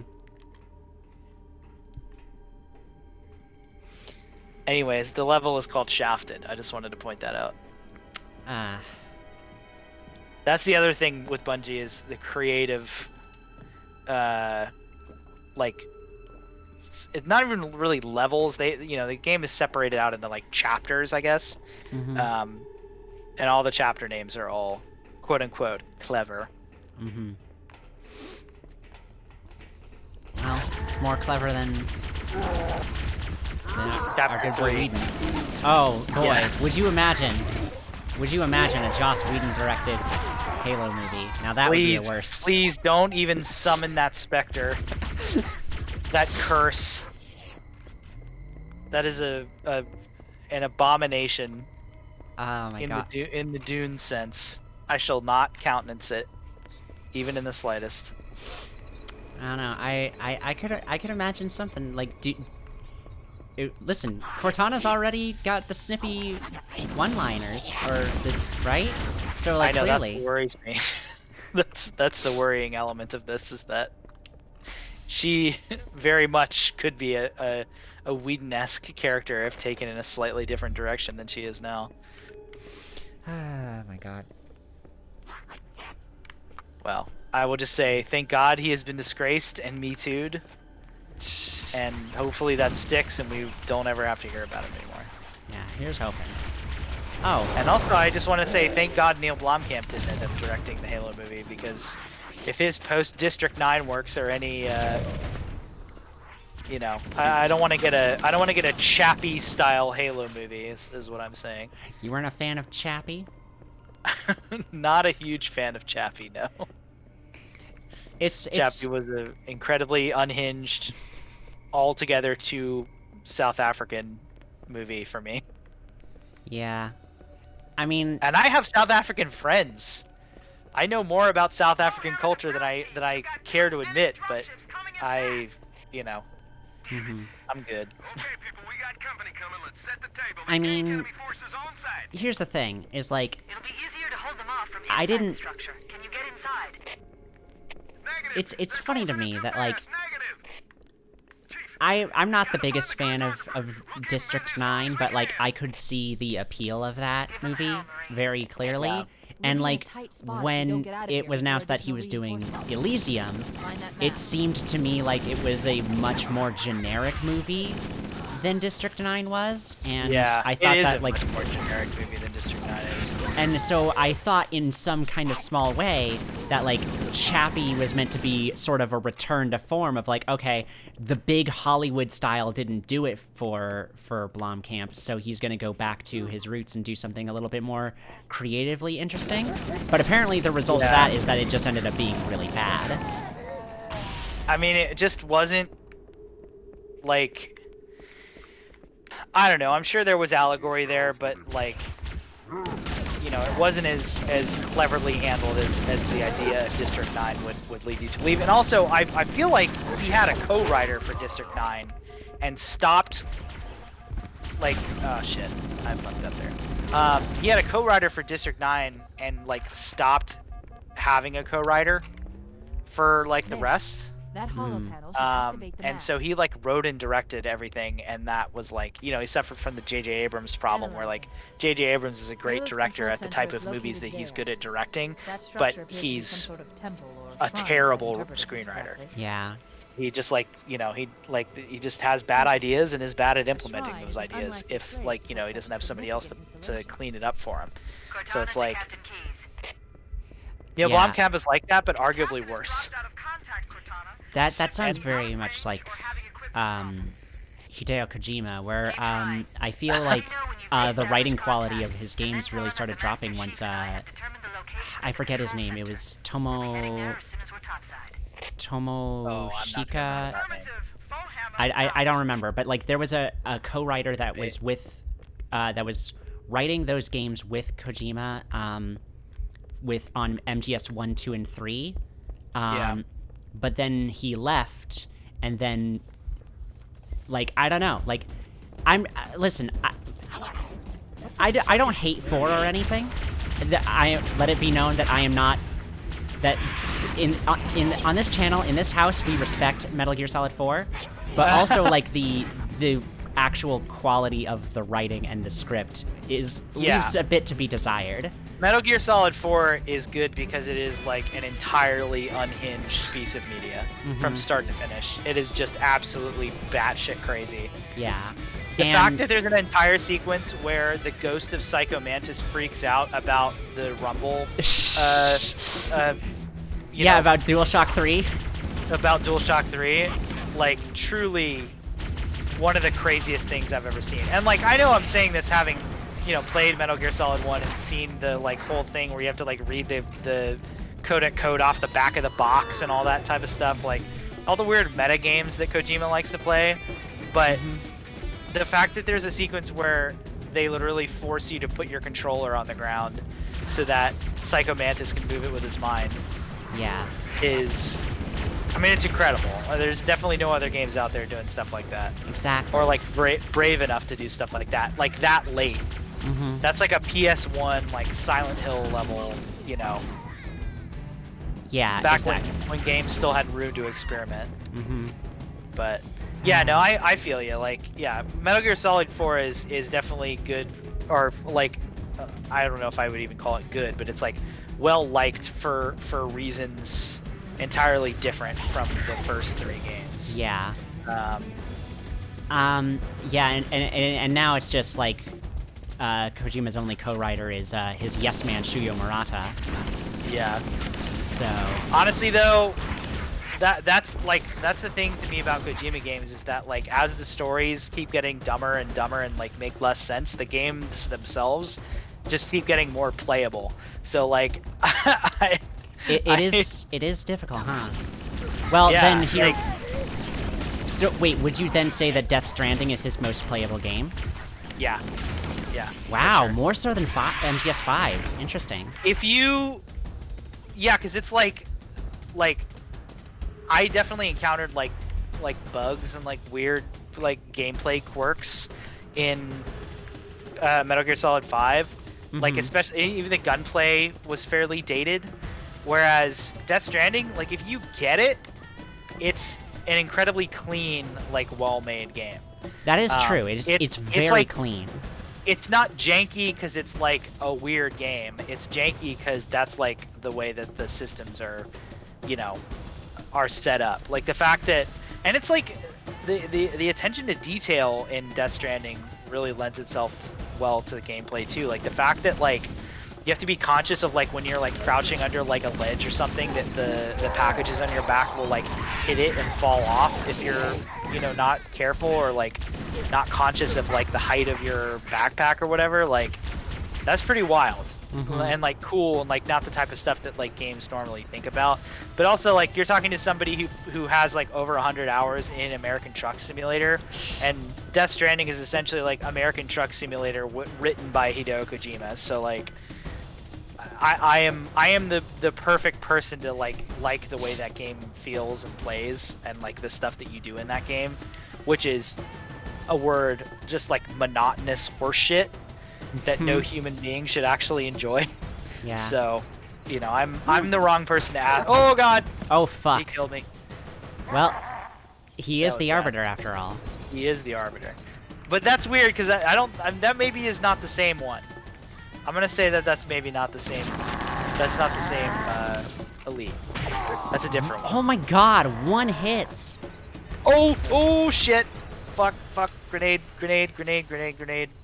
Here we go. I'm gonna get him. There's Holy a trick. God. There's a trick to it, but I'm gonna get his ass. I got a plasma rifle. Nope, I don't have a plasma rifle. I mean, I guess Get this him? would be why he's the Arbiter, right? Nope, I didn't get him, but he's not gonna chase me in here.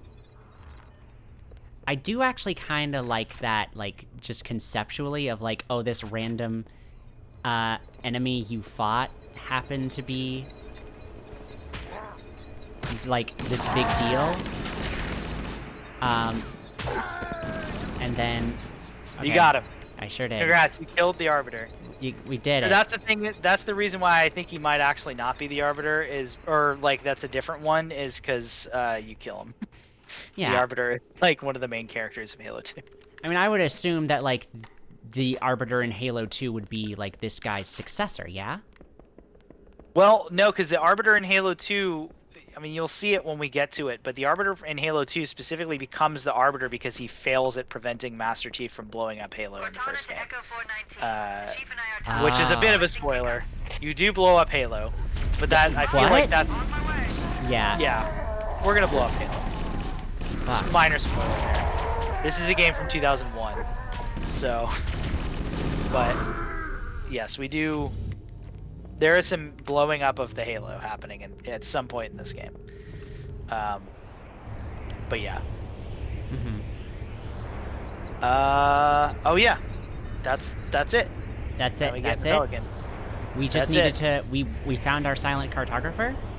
We found the cartographer, or essentially, like, we needed to find the cartographer because we needed to find the control room for Okay. Halo. Because we're operating under the assumption that we can use Halo against the Covenant. The Covenant did a thorough seismic scan. Because as of right now, we know that Halo is a weapon, Which circled the whole but we don't know what kind of weapon it is or what it does. So now we gotta find that out. Alright. Look on the bright side, Philhammer. The last thing the Covenant will expect is an aerial insertion from underground. Okay. Sorry, the thing you just said is so ridiculous I didn't even register it.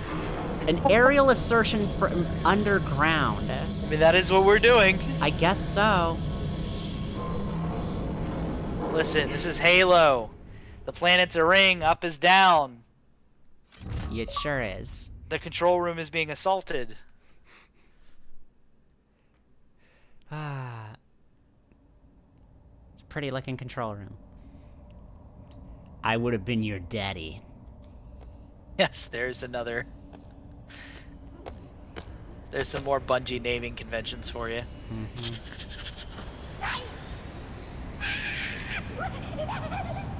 as far as I can go. Roger that. We'll be able to find our way to the control center from here. Good luck. Bullhammer out.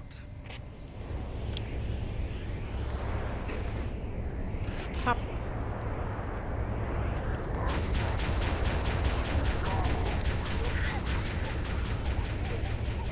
That looks fun. It's pretty fun. You gotta wait for him to show up, but it's pretty good. Meanwhile, I'm just racking up all the... Yeah, I was about to say, you're running through them.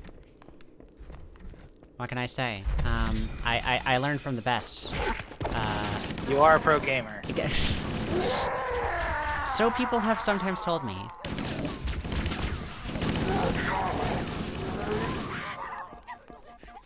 I know Piper well enough. This is me talking to the greater internet. I know Piper well enough to say that she's nothing if not a professional gamer.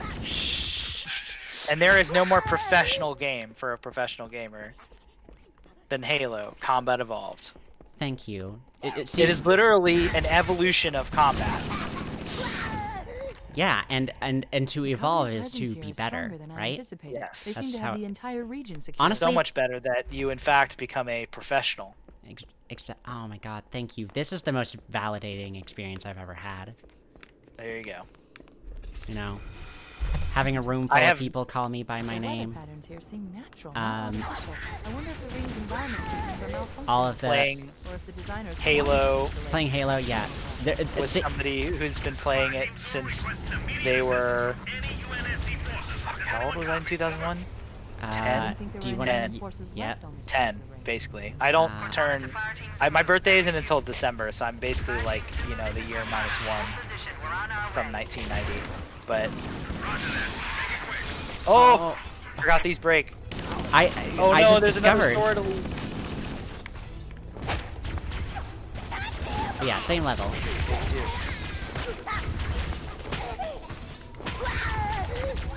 Oh, damn. What the hell's he doing way back there?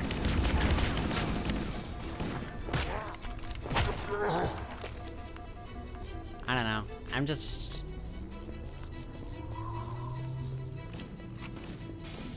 Gonna shoot out all this glass so we're not tempted to run on it. Oh, Sword Elite again! Oh, he's gonna get me! Oh! Wait, Nice. hold on. What makes you think this wouldn't have been the Arbiter? Do we know specifically that it was supposed to be that guy? I think there was, yeah, I think like at some point there was confirmation either from Bungie or through one of the books.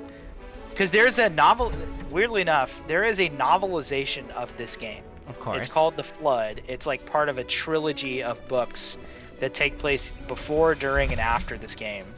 And I believe The Flood actually goes into like the Covenant side quite a bit, like their operations during this campaign, because you obviously don't see any of that in this game. Mm-hmm. It's just the human perspective. And I believe that people reacting well to that was why they started showing more of the Covenant stuff in Halo 2. Mm-hmm. Like their side of the operation.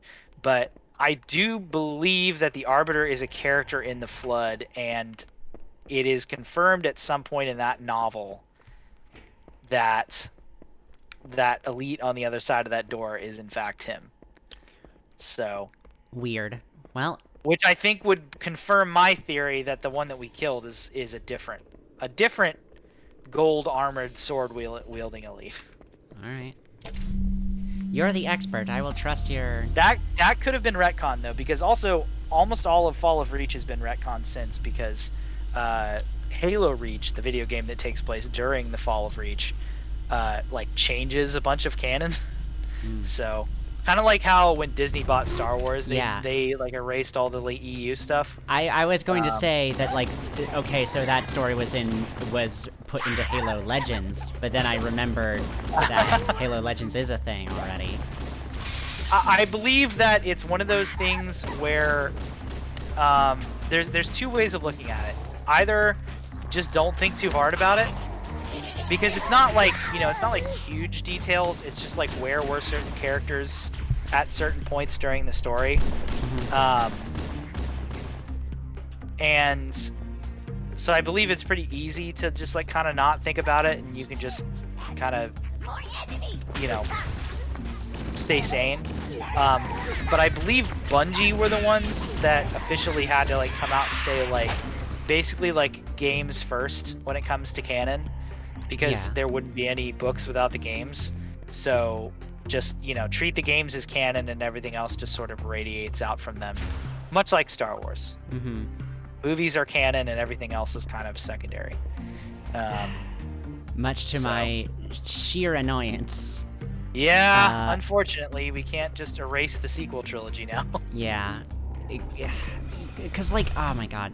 That I was am probably... actually extremely interested to see if, like, in 10 years or whatever, like, some, you know, protege of whoever comes along, like Dave Filoni did with Lucas, and, like, successfully, not, like, retcons, but essentially just, like, improves upon... I would Ooh, love here's a ghost. nothing... What the fuck? That's a ghost. Now I'm a ghost. Oh, did you get run over by the ghost? I sure oh, you did get run over. Oh, and there's also a wraith here. This is gonna be not easy. Honestly, though... Ow, oh, whoops. I also got run over by the ghost. I would love nothing more, because that's what I wanted...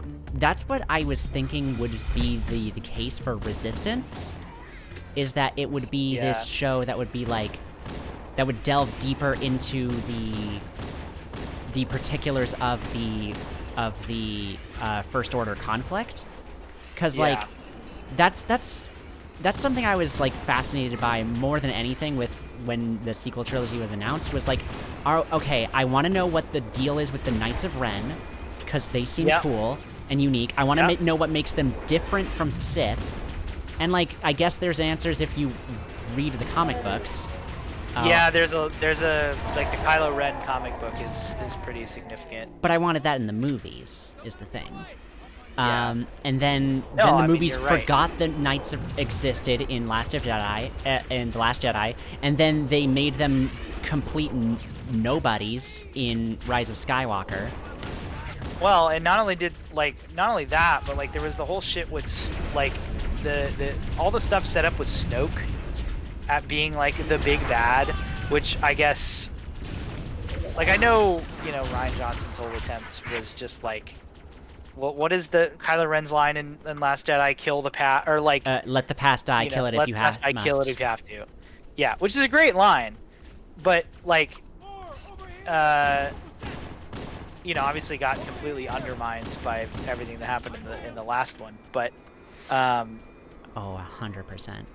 yeah, I just honestly like I feel like 100% of my problems with Last Jedi, of which there are many, and subsequently Rise of Skywalker, and now Force Awakens retroactively, since that movie was then undermined subsequently twice, were just that caused by Disney not fucking actually planning out this stupid sequel trilogy before they started making it. Like the fact that they just like kind of let everybody just kind of do what they wanted with it, without having a clear vision as to like where they wanted to take the story. Ooh, here we go. Here we go. Here we go. For me? Yes, for you. I do believe there is a little spot for me in there as well. Maybe, if I remember correctly. You can drive it if you want. No, yo, get in the driver's seat. Okay, and I'll... Oh, the Marine just decided to get in the Ghost. Alright. Driver's seat, and then... Ah! Well... Okay, how about Yeah, you I take the think driver's there's- seat? Okay, I'll take the driver's seat. Yeah, I'll get... I will... I'll get it and at least move it, because I do believe we were fighting a Wraith, and that was what blew us up. Unless it was a grenade.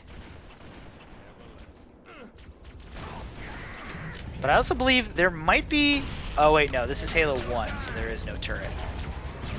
In some of the other Halo games, there is a machine gun that you can sit in. If you're like, you know, playing co-op. But in Halo 1, you got control of both. They truly do give you everything. You can take the Ghost if you want. You're probably going to want it, honestly, now that we're pretty much all in vehicles. Try not to blow it up here. Alright, well, I'll try my best.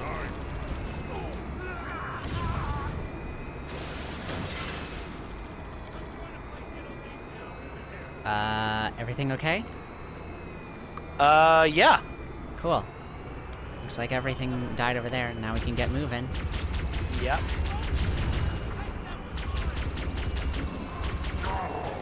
But no, I get the same feeling about the sequel trilogy, and this is coming from somebody who actually really likes Last Jedi. But like even then, I could be like, I can recognize that there's a lot of things where it's like maybe they should have planned this better, just a bit. Yeah.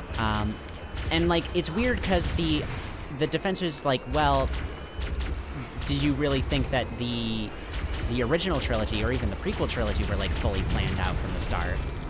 And like obviously no. No, but like they got lucky. Yeah. That's the whole like story of Star Wars, is that George Lucas is like the luckiest man on earth. Yeah. And also, he's lucky to have Irving Kershner. Especially lucky to have Irving Kershner, because if the sequel to Star Wars was bad, I don't think we would have had a third Star Wars movie. Yeah. So, yeah. In another Thank world, God for we Irving would have Kershner. Kirshner and Kasdan. Let's be real here. Well, yeah. Lawrence Kasdan obviously is like the man, but yeah, Empire is so deftly directed that yeah. Which is funny that, considering a lot of what Kirshner's career was like pre and post. Oh yeah, Empire, no. There's like not that much good. Like he directed Never Say like, Never Again. That movie sucks. Directed Never Say Never Again. He directed like RoboCop 2, which also sucked. Yeah, he has a very strange career after Empire. But he also directed probably one of the best science fiction movies ever made. So, you know, he's good essentially. Wait, aside from? Oh God, sorry. Did not think that through. Aside from Empire, or? Oh no, he directed Empire. Yeah. So that's what I'm wondering. Is like, was there anything else in his filmography that's like, like, or was even this kind of good? Not really. Well, I guess once again, he's just happened to have the one lucky shot, huh? Yeah. But he got it. He did get And it. he's like he's in the Hall of Fame for that. Mm-hmm. There aren't very many science fiction movies that are better than Empire Strikes Back. Mm-hmm. Very few. I'm really sorry I blew up your ghost, by the way. That was really shitty. That's was fine. not It even thinking. happens. I wasn't really gonna wish have it it forever. Ooh, well, I'm probably not gonna have this scorpion forever if you want to get it from me when I die. 'Cause I'm pretty close. Yep, there you go. It's all yours. If you can get to it without dying. Well, I'm just trying to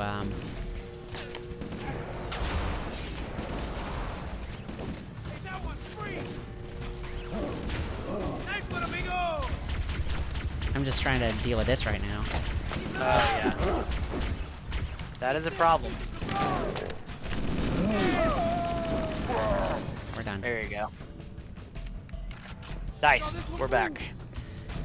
Whew. Anyways, all I really have to say is that one of these days I am going to bring myself to read the Trevorrow script just because I'm curious about it. It seemed pretty cool. It seems pretty cool. Listen, whether or not it would have been a good movie, I already get feelings that, like, it probably would have been a better movie than we got.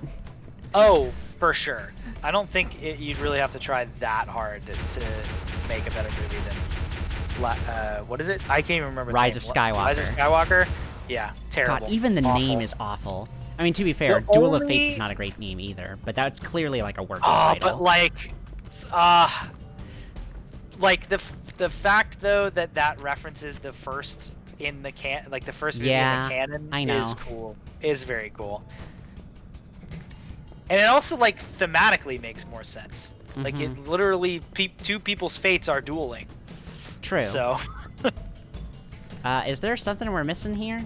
no, I gotta open this door. Oh, okay, right, All there's of a these panel. doors are load triggers. So, oh yeah, please go ahead.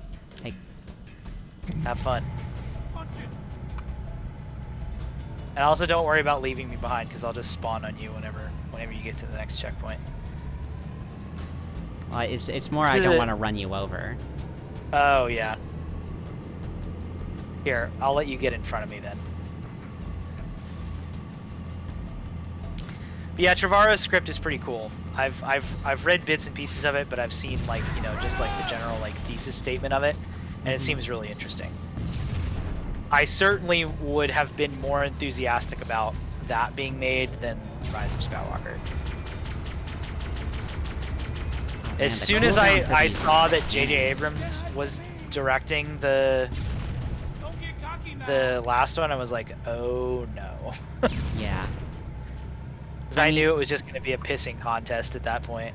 Absolutely, 100%.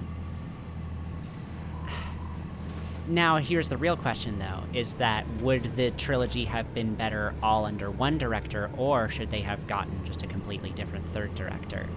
I think the directors weren't the problem. I think it was the screenwriters. That's probably fair, you're right. Yeah. Because, you know, as derivative as it was, I thought that, you know, Lawrence Kasdan and I guess his son probably did a good job writing, like, you know, a new Star Wars movie in Force Awakens. Like, it wasn't, you know, it didn't blow anybody away, but it was good, it was fun, it was, you know, kind of tributary, and it like set up everything that you need to set up in like the first one of these movies. Yeah. But yeah. I wish that they had just had them write the entire trilogy like before they even made any of those movies. Right. Like if it's just the two of them writing a new trilogy, I'd be like, yeah, great.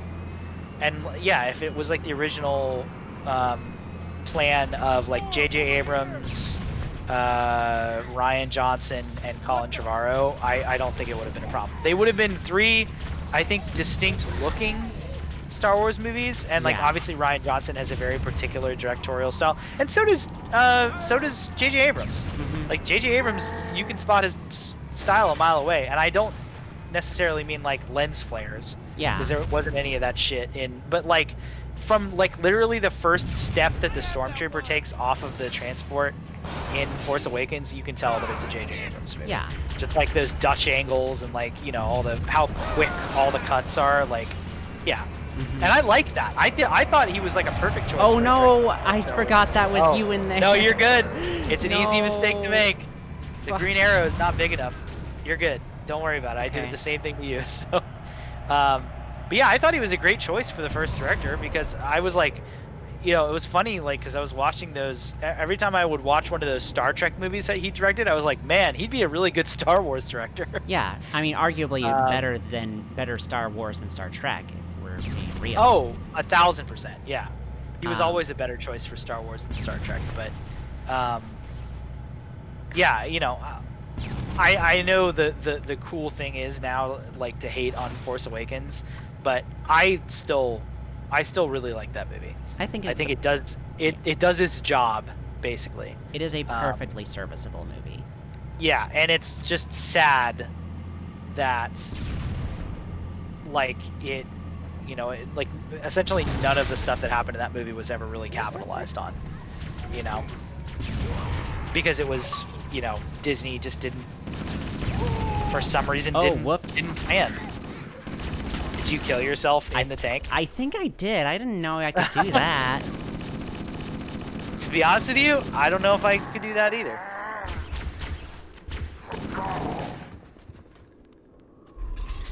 Yeah.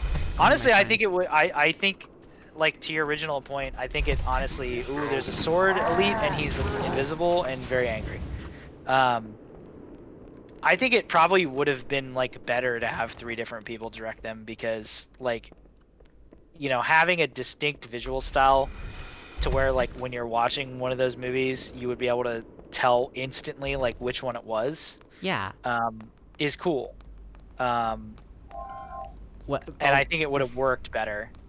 Well, because, like, that was the original intention behind the original trilogy, right? Was that Lucas would direct the first, and then he would have other directors take over for the sequels. Kirshner direct the second. Yeah, he wanted David Lynch to direct Return of the Jedi. Yeah, and then and then obviously he went on to direct Dune. Well, yeah, David Lynch thought that Return of the Jedi was like the dumbest shit he'd ever seen in his life.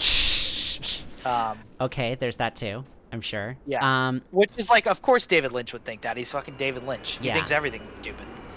I also heard that there was some talk that like Spielberg was in talks for Jedi. I could see that. Yeah. But like, the reason why he didn't go for it is because Lucas was in trouble with the Directors Guild of America at that point. Oh, I don't know. I've never heard about that. That's interesting. So here's, I don't know where we're going. I'm trying to remember where we go. Here, I'm gonna just drive around this whole giant area real fast and see if I can remember where the hell we need to go. We came out of the giant cave, so we don't need to go back in there. So there's got to be a door in one of these cliff walls. Also, there's a ghost over here if you want it. I don't know if we're ever gonna need it. Like to, but I can't sprint. Oh, hello, you. There was a jackal still alive. Who's preventing us from going for? Oh, this way might be it. This way? Okay. Yeah, you're gonna want it. You're gonna want a ghost. Here, I'll give you. Well, it's literally just over here. So. Okay. I'll just wait for you. So what I heard happened. The reason why Lucas was in trouble with the DGA is because, at the time in like the late 70s, early 80s, yeah. It was considered it was considered a rule of if you were part of the Directors Guild of America, you had to credit like all the major players and like production designers and everybody, like basically like have the like most important people who made the movie be in opening credits. Like you had to have those up front. Oh. And the thing about Star Wars is that it doesn't open with those. I'll do that. Yeah. And so nobody cared on A New Hope because it was this movie that came out of nowhere and like literally nobody thought it was going to succeed. Yeah, but then the sequel comes out, Empire Strikes Back, and he does it again without any like opening credits. And so the Directors Guild was like, "Hey, you can't do that. That's against the rules." And George Lucas, being George Lucas, knowing how George Lucas is, he probably told him to suck his dick. Yeah, and so like that's the thing is that even though Spielberg was Lucas's friend, it was a thing of like, I don't want to get into too much hot water here, so he had to go with a non-DGA director. So that's how we got Richard Marquand. Yeah. Which, that's gotta sting just a little bit to know that you were the third choice after Lynch and Spielberg. Yeah. But then again, which of those two, which 2 out of 3 of those directors' names do you know? I mean, even back then, I guess maybe Lynch was probably fairly unknown back then. Yeah, Lynch did Eraserhead, and then he did Elephant Man, and I think that was about it. So I'm sure that got him in Lucas's good graces, because Lucas was always a weird, like, experimental film buff. I mean, he made like THX 1138. That movie is pretty strange. So, okay, I bet you we could get them in here. Yep, we can. Yeah. Let's go. Oh, there's a sword elite. I don't know if he can kill you in this, but doesn't matter.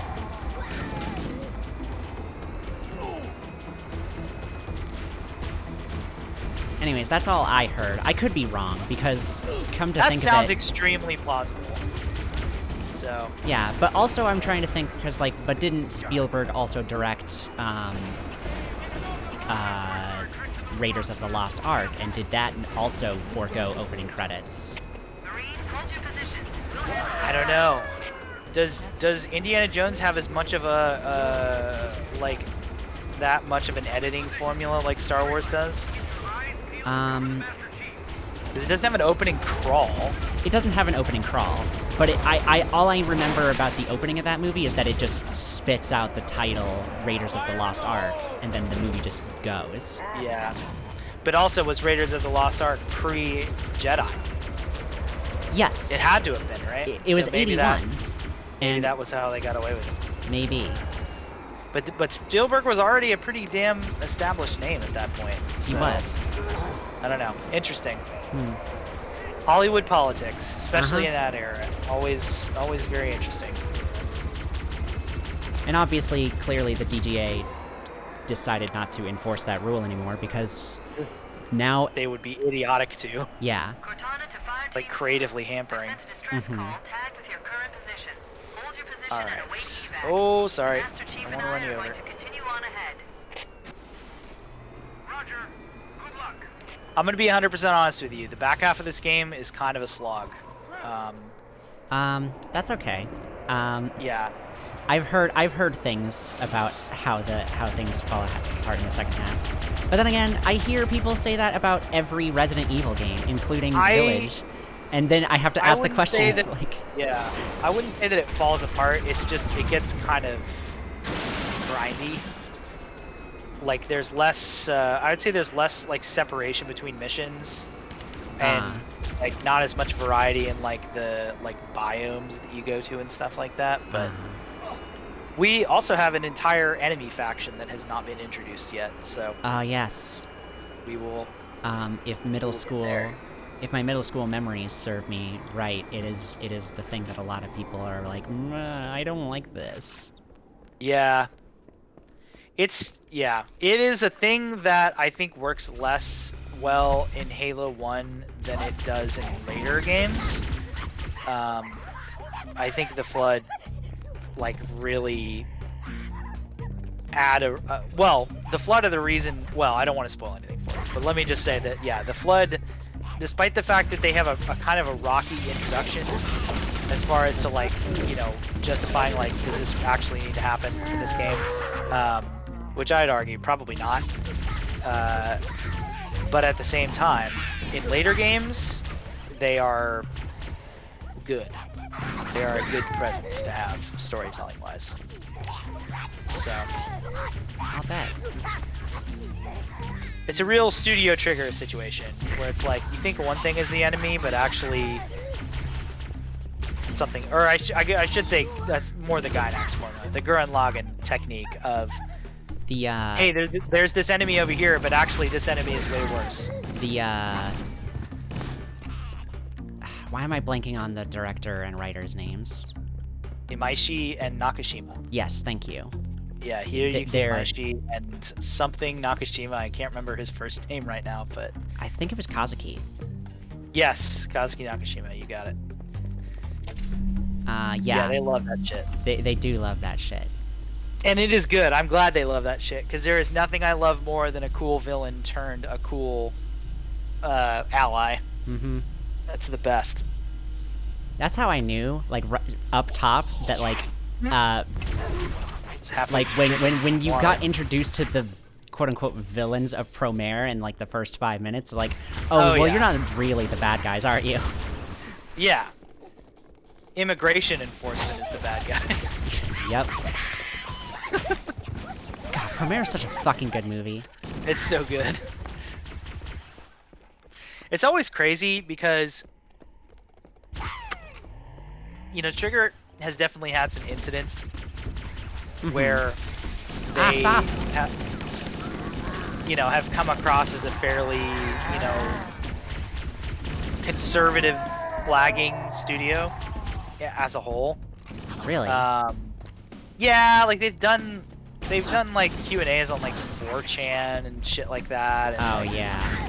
you know, I've had, you know, incidents of staff making comments or whatever, but I always forget that, like, you know, first of all, Nakashima doesn't work for Trigger. He's a freelance that just happens to work with Imaishi a lot because they like each other. But also, like, Imaishi is, like, almost totally above that shit. Or, like, separated from that shit because he's, like, you know, he's a Gynax veteran, so he's not really part of the rank and file of the company. I'm dead. But to see... Oh, shit. Thank you for telling me, because my shield is down. Fuck, I'm just gonna run back inside the tunnel. But yeah, to see Trigger do something just, like, so... I mean, like, most of their anime has, like, a social message of some kind.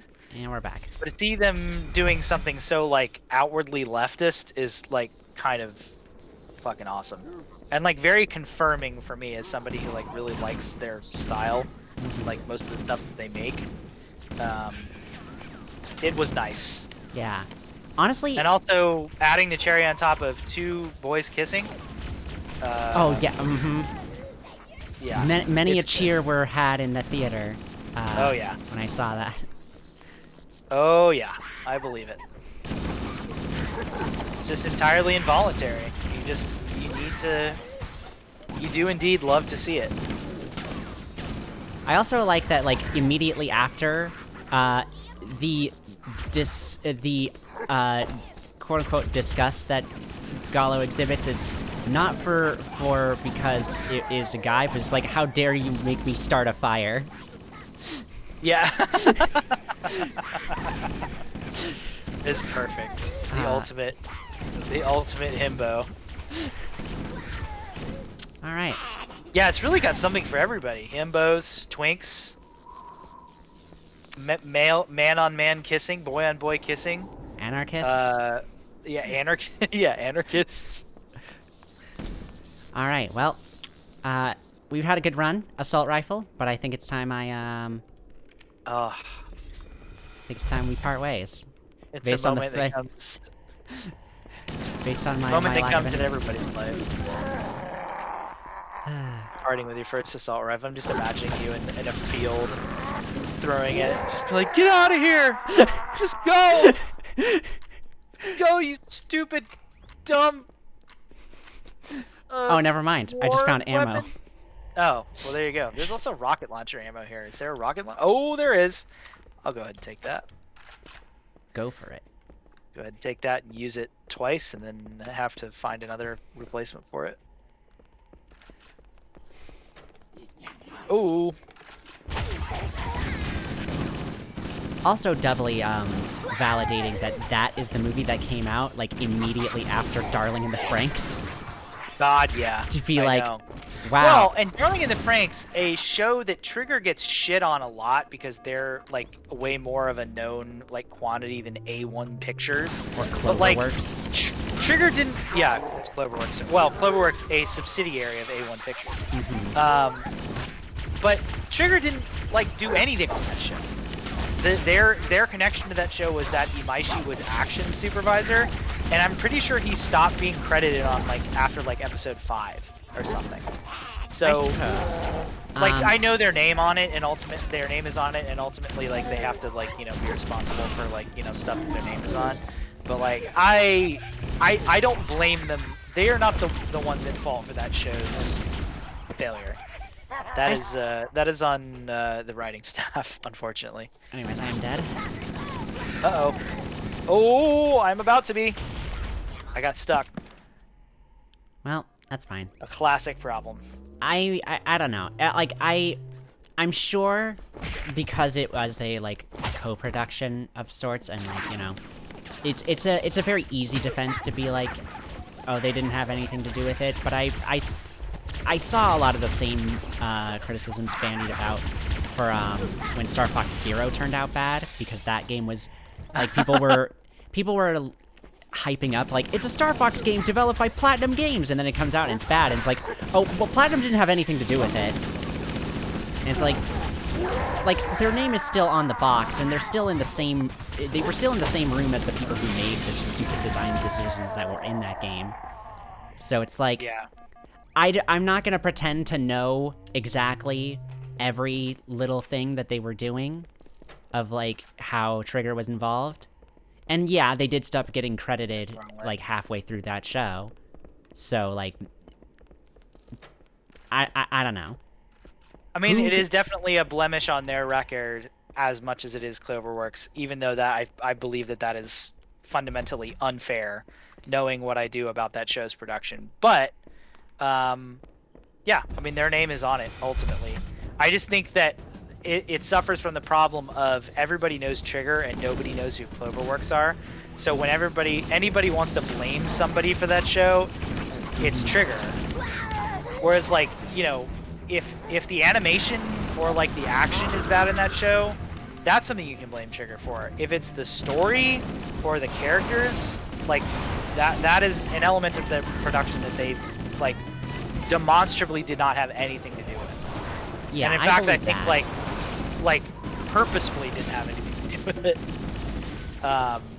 But yeah, ultimately, like you said, their name is on the box, and a certain measure of responsibility needs to be accepted for that show. Which is a show I'm sure everybody at Trigger would gladly forget if they could, because I straight up have heard like people from Trigger say like that, like Trigger higher ups are like hesitant to participate in a co-production again because of their experience working on Darling in the Franxx, which is apparently fraught even outside of the show's reception. Interesting. Which surprised me, yeah. Because Well, like if it's an anime and it's fraught like for the anime industry, like I can't imagine what that must be like. well, I can't wait for some tell-all documentary on that stuff, because that would be Oh man, I'd kill for that. That'd be so cool. really just any kind of like transparency in the anime industry, like having any kind of like documentary on like how did this happen. Yeah. Well, you might be waiting for that as long as you're waiting for that Peter Jackson Halo movie to come out. That's fine. I'll just I think I'll have both got killed there. yeah. I think I'll have better luck waiting for the J.J. Abrams Halo movie anyways. Oh, if only. Oh, I think we went backwards. Oh, did we go backwards? We Yeah, did. I think we got spawned at the beginning of that room again. Ugh. You see what I mean about stuff Turn kind of me getting around. repetitive here? It's just a lot of octagonal rooms. Yeah. But just blame the Forerunners. They designed it this way. Yeah. Forerunner design blessedly does get better as these games. Well, not necessarily as the Bungie Halo games go on, but as I think the one thing that 343 has done a remarkable job of is actually improving on the Forerunner design aesthetic quite a bit. It looks more like what is it called? The ships in Jupiter Ascending. Is that what that movie's called? The Wachowski sisters movie? Yes. With, yeah, that is one. it Jupiter Ascending? It is. Yeah, it like is the Jupiter Forerunner Ascending. stuff now looks more like Jupiter Ascending than it does this. We still need to watch We that do one need of to these do days. a group watch of Jupiter Ascending. We do. I referenced that on a podcast the other day, and it like immediately just like viscerally sent me back to that obligation of mine to. All right, I'm gonna shoot a rocket launcher into this room before we go into it. So just Okay. hang back a second. I don't want to blow you up. All right. I think. Nope. All right. I think I've killed both of them. Yes, I have indeed killed both of them. Honestly, I yeah. talk shit, but I should probably also finish Sense8 while I'm at it. Oh, Sense8. I watched like 2 episodes of that show, and it was like kind of before I knew like what Netflix was, or was like trying to do, or really like what like modern like Wachowski sisters stuff was. So I didn't really get it, but I probably should go back to that. Honestly, like as weird as it is, as like honestly like kind of awkward as it is, like it's far from perfect, but like honestly it was I'm just surprised that a show like that could even get made with such a huge budget. I feel like it would definitely never be made now. No. But like they even straight up said. Did they come out with that movie that they were supposed to? Weren't they gonna make a movie to finish it off? Yes. So like that's the thing that breaks my heart is like the first like the original plan was like it was gonna be 5 seasons. It was like 5 seasons for this kind of show is like crazy. And then after 2 seasons, well, like the second season was already like had really rocky development issues. And then, like, ratings were not justifying its, quite frankly, absolutely exorbitant costs of production. Like, to give you an idea, like, you know the premise of that show is, like, it's following 8 people all over the world, right? Yeah. That's all location shooting. Every single place is, like, shot on location. That and, is pure insanity. And then, like, The entrance to the control center has on top of that, like, it gets even more convoluted in, like, they doubled the budget per episode for season 2 to, like, That is quite crazy. frankly ridiculous heights. And, like, for a show with this kind of, like, admittedly niche appeal, like, of course it was never gonna last that long, but, like, the fact that they were even willing to, like, obviously Netflix was like, we're gonna cancel it, but I guess they came to some conclusion of like, nah, we can just give us a movie and we can wrap it all up. And apparently they did it, and I'm glad that Netflix allowed that. Did that movie like come out, or It are we did. still waiting on it? It's oh, out. it did. Okay. Yeah, I just haven't gotten around to watching it because it's been a bit. Like, did people like have stuff to say about that movie? Like, I don't Did it- know. I have been. I wonder if it like accomplished what to me seems like a Herculean task of wrapping that shit up, like a bit, basically like cramming 3 seasons into a movie.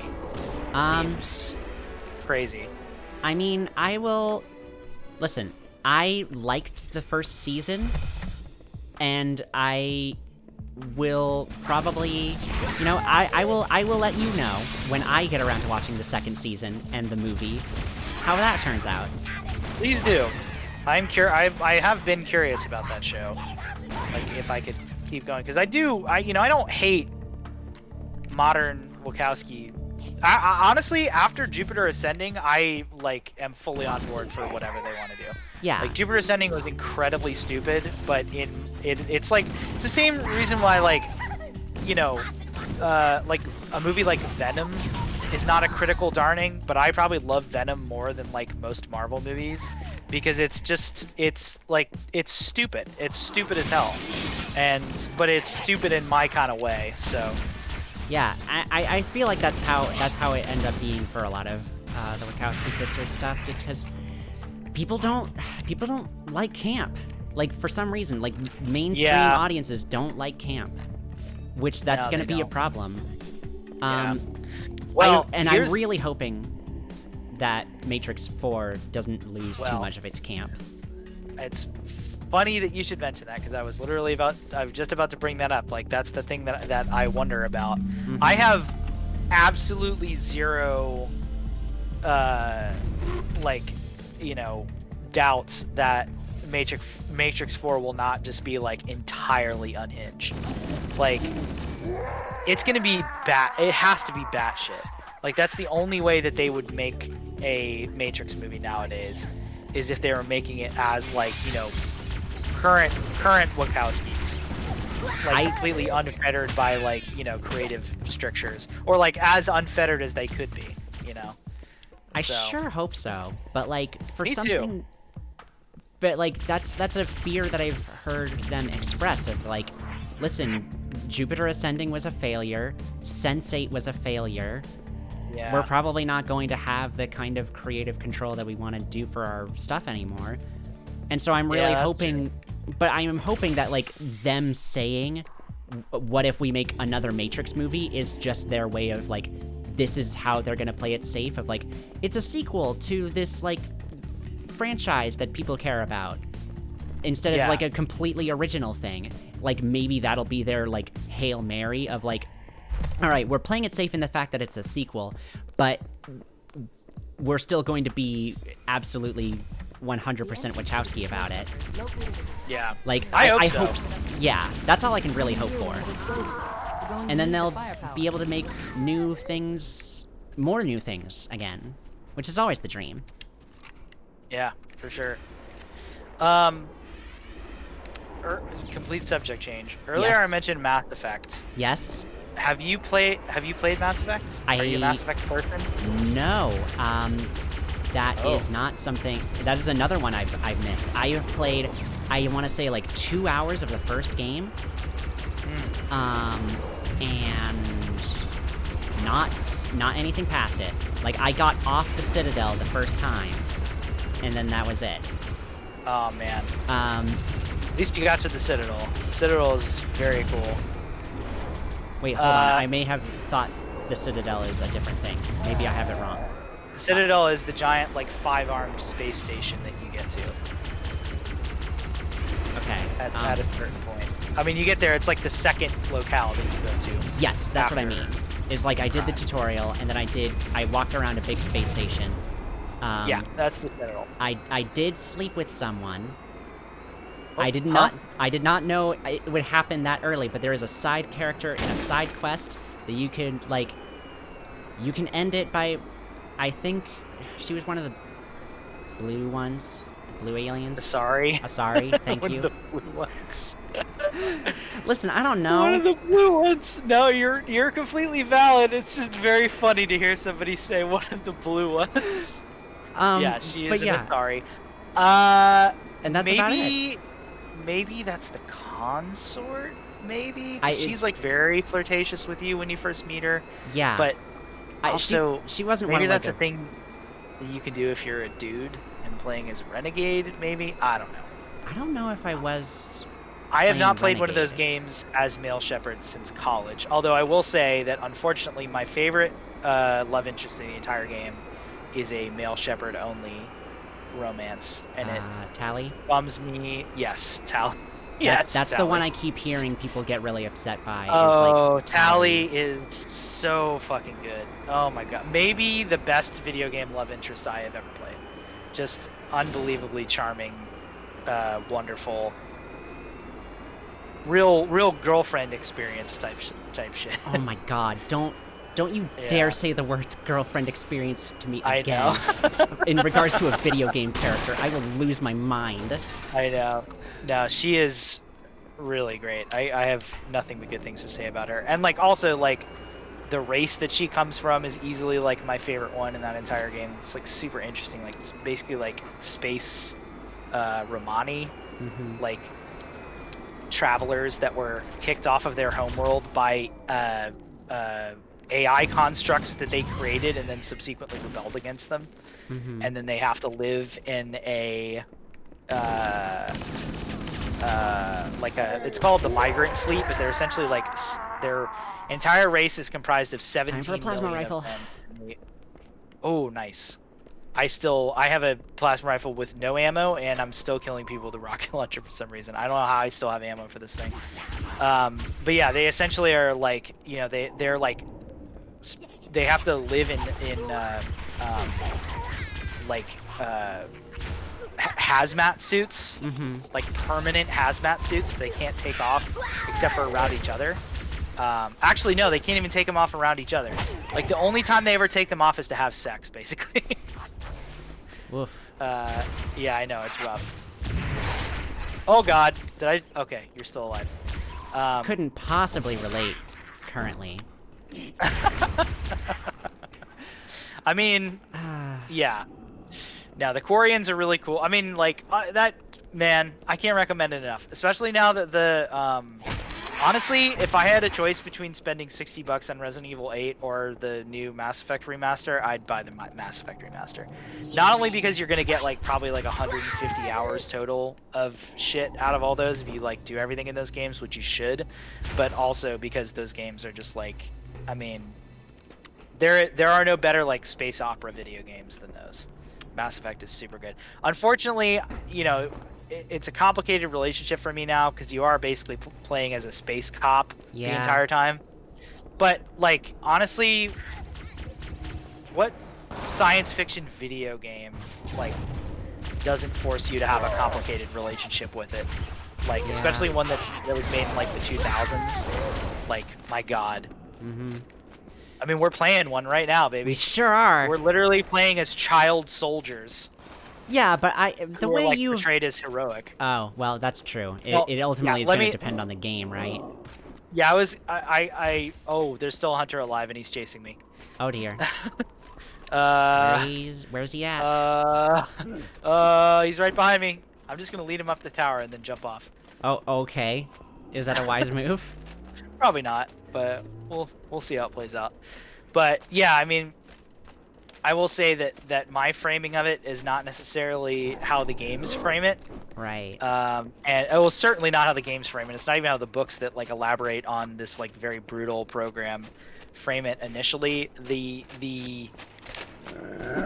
and like, granted, a lot of that is like in-universe stuff. Like, it's the type of thing where like humanity is so made so desperate by the Covenant that they're like willing to essentially excuse anything. Oh, he fell all the way down, and so did I, and I have no ammo for anything. So I'm gonna try to melee him in the small of his back. Oh, or he's gonna knock me off. Yeah, it's like one of those things where like they were created for like the Spartans were created for like super bad reasons, but like it was also like thank fucking God that they existed when the Covenant showed up, or else like we absolutely would not have won the Covenant Human War. Well, yeah, and that even that is like kind of dubious because we didn't really win the Human Covenant War, but you'll see when we get to it in Halo 3. But like post Halo 3, when the Human Covenant War is supposedly over, you start to see more stuff in the lore of like, oh, the Spartan program is bad.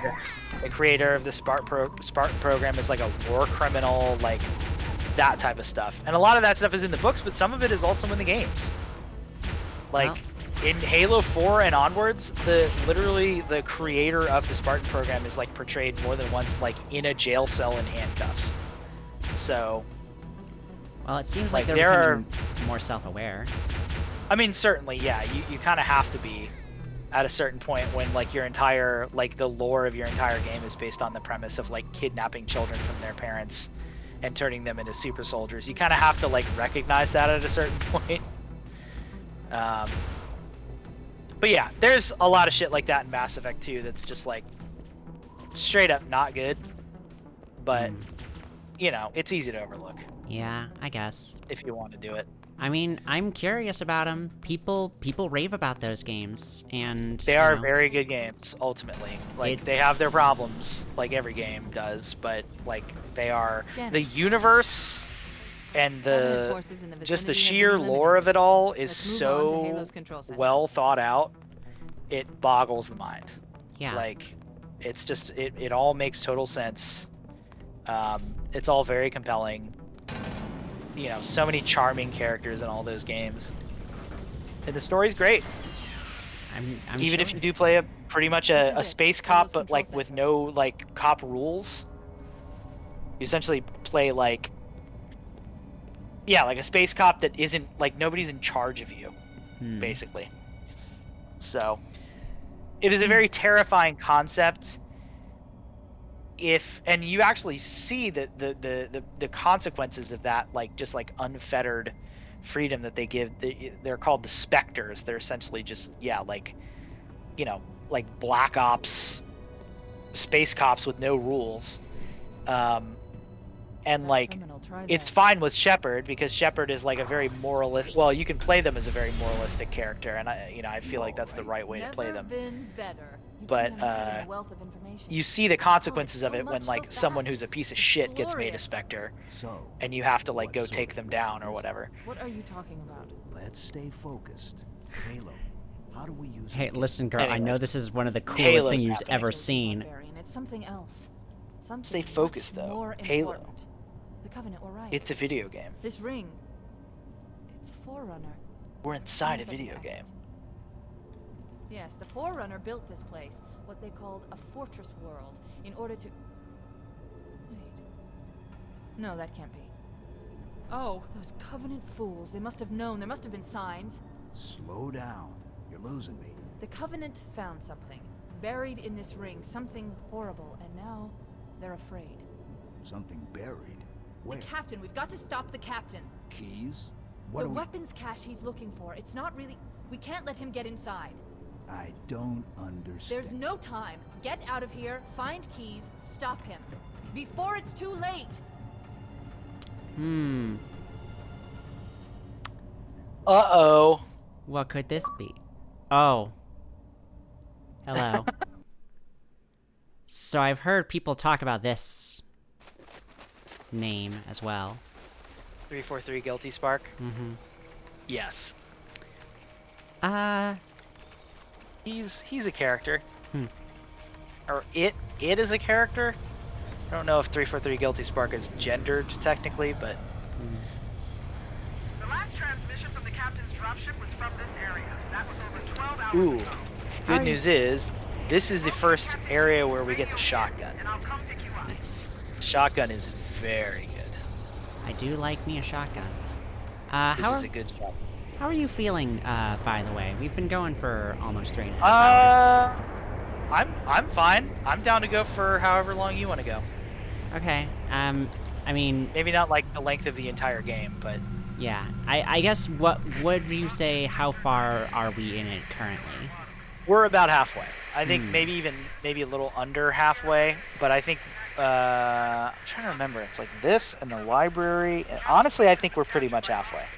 Yeah. Okay, So then do you want to do, one more mission, and then we will do the second half another time? yeah. I mean, we could finish this level, and that would be a really good place to stop. Alright, We've got all the moving parts happening after this, you know, are in play once this level is done. So I think it's a good place to take a breather for Yeah. sure. sounds good to me. Cool. All Alright. Alright, so where are we going next? I believe it is this way. Just follow the Dead Covenant. Oh, yeah, that would help. Oh, well, here's some Alive Covenant.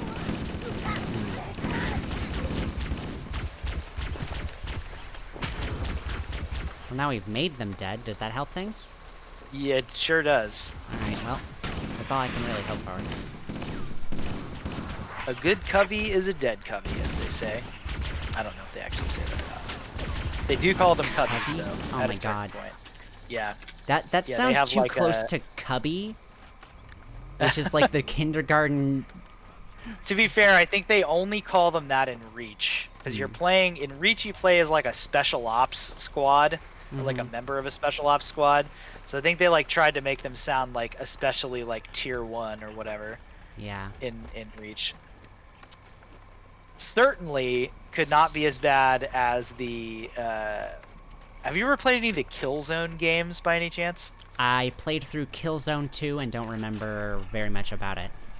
Okay, I can't remember if they had started doing this in Killzone 2 or if it was a thing they introduced in 3 and then kept doing in Shadowfall. I unfortunately have played all of the Killzone games and enjoy them more than most people. They Killzone looks alright for the most part. Killzone's pretty cool. It definitely has its moments. I thought Shadowfall was a way better game than people gave it credit for, but it was a PS4 launch title, so there was definitely some jank there. And then yeah, I think Killzone 2 is pretty good. And I also thought Killzone 1 was good, but was just like completely hamstrung by the fact that the PS2 just like couldn't run it. Yeah. But the villains in Killzone are called the Hellgast, which is a fucking fantastic villain name. Or Very for like good. an enemy faction, like basically space We just Nazis. went Did we around just in a do a circle. giant circle? Yeah. Okay. All right. Well, this is great. All right. Let's go back this way. I know we're supposed to go by the weird dropship that's propped up against the tree, so that for sure is. Anyway, so the villains in Killzone are called the Hellgast, and at a certain point, and this is going to sound offensive, even though it's not. At a certain point, they start calling them Higs. Higs. Which sounds bad. Well, I mean, the villain of Death Stranding is named Higgs. Well, a villain. You're right. But that is Higgs as in, like, the Higgs boson. This is Higgs as in they're, like, essentially using a Hellgas racial slur. Yeah. It's fucked up. Oh, this is how we're supposed to go. We're supposed to go over the tree bridge. Very intuitive. Exactly. Alright, yeah, so... Yeah, that's... I say my favorite, but I say that ironically because it's really bad. Yeah. I mean, listen. If you're gonna have a sort of like a military like slur to call your enemies, at least like I don't know. I think the only tasteful pairing has been Fetties and Zeke's. Just because like everybody's like the same. Everybody's the same at this point. It's based entirely on just where are you from. Yeah. I was also expecting, honestly. Oh shit. Well. Ah! That's why I died. didn't jump. Don't jump. Okay, it's coming back. Thank God. These damn glass elevators. You never tell if they're here or not. But yeah, Covey's is pretty dumb. It's pretty funny. I mean, it's like also like entirely harmless, but doesn't unfortunately summon any like real world racial slurs, No, you're right. which is always the benchmark if you're gonna make up a Yeah. weird like military shorthand. Ugh. But I always imagine Covey's as like, actually no, I always imagine the one in Killzone as kind of like a similar thing to like how in World War II, they would call the Germans like the Krauts. Well, the U.S. called them Krauts. Mm-hmm. The British called them Jerrys, which I always thought was pretty funny. Oh, that's It is very a very innocuous. endearingly British They're called thing to Jerrys. call them. And it's the Jerrys. And of course, they did not have an endearingly funny name for the Japanese. That was just Yeah, no, that's just straight up bad. they were just racist towards them. Although I believe one of them was, and this is not a racial slur, but I believe one of them was Tojo. They called them, like, their forces Tojo in just general because of Hideki? Was it Hideki Tojo? He was like the prime minister of Japan during World War II. Oh yeah. I believe. Yes. It's not Halo, the name of the main guy with the green suit. No. No, I mean, this is not sure. Mr. Halo. Mr. Halo, he Who shoots asked that? guns and doesn't afraid of anything. Someone with the... I'm not gonna pronounce that because that's too many consonants together. Okay. But somebody Not in somebody chat. we know. No. Okay. Okay. It isn't Kay. Yeah, it no, isn't Freya. That sounds like something that Danny would ask. So I was like, okay, as long as it's not Danny. Ooh, there's a lot of needlers over here. I have been told to just call him Joe Mama. Or them Joe Mama. Okay. I don't want to assume. Oh, okay. Okay, Twitch chat. Okay, indeed. I knew. See, Twitch this. chat. Twitch chat's being Twitch chat. This. See, I knew this would come eventually. Is that like? Oh, back here. I just had to play a broy enough game. Oh yeah. You'll get him. Yep. And usually I'm just over here playing Stay back! Stay back! You're not turning me JRPGs into and. one of those things! Excuse me, I'll blow your brains out! Get away from me! bud. That's alright, I put him to sleep. You. I shot him with my sleep gun. Oh well, if that's all you did, then I guess it's fine. Yeah. The Mjolnir Mark IV armor has a built-in tranquilizer system. So, he's fine, he's just sleeping. Uh-huh. And I assume that, that strawberry jam that's on the floor next to his head. Yeah, he was just eating. I prepared him some toast for when he wakes up. He'll be hungry. That's a side effect of the tranquilizers. Oh, yeah. Yeah. How thoughtful And everybody of you. knows the Spartan 2's favorite food is jammy toast. How thoughtful of you. But it is a little messy, which is why he had it, over most of his body and extremities. mhm. Yeah. Did we just do a loop again? We sure did. No, I think we're going up levels. Okay.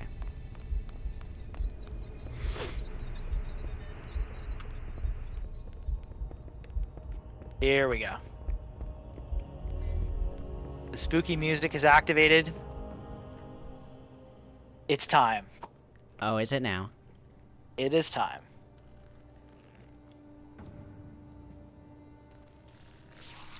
What does this? A what? Abba? Guess was nothing.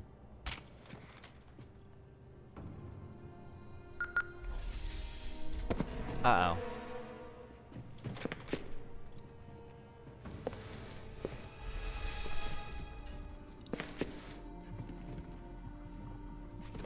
Just using this poor man to demonstrate the effects of the Havoc engine in practice. Actually, wait, was Havoc that old? Yeah. I thought... Havoc engine, I believe, was created for Halo originally. Or at least it was like one of the first things to utilize it.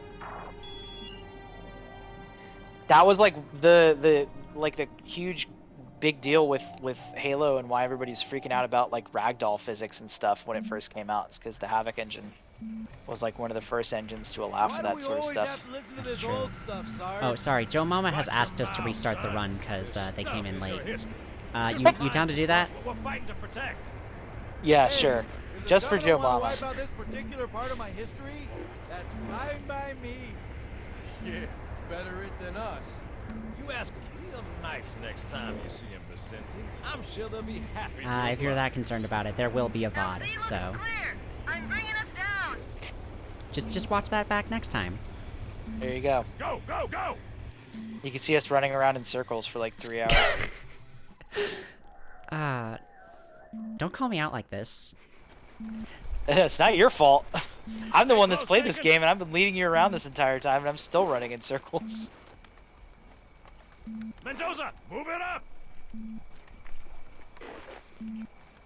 Thankfully, will not Wait be here for too the much of a captain of this problem squad. in later games, I believe. Sir, Okay, I am a let's sucker move. for these kinds of apocalyptic logs. Well, yeah, like found footage. Mm-hmm.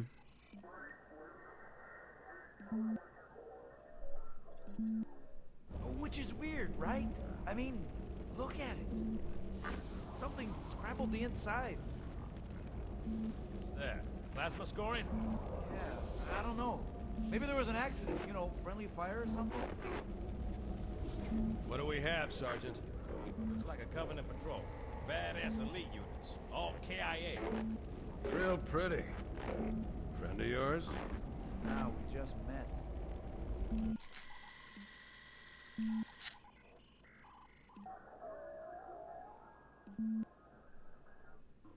Right, well, let's get this door open.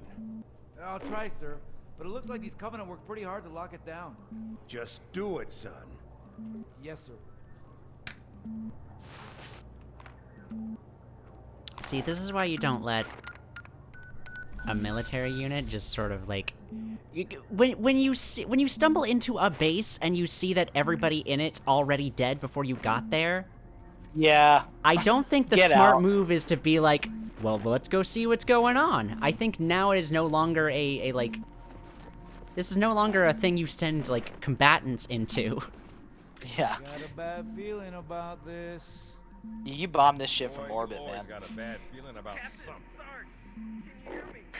What's going on, soldier? We've got contact. Lots of them. But they're not Covenant. They're just tearing through us.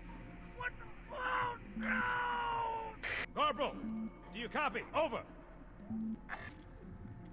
Mendoza, get your ass back up to second squad's position and find out what the hell is going on. Sounds like I a don't very have time smart for your lip, move. soldier. I gave you an order. Sarge!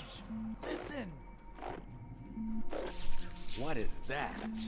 Where's that coming from, Everywhere. Mendoza? I don't... There! Mira!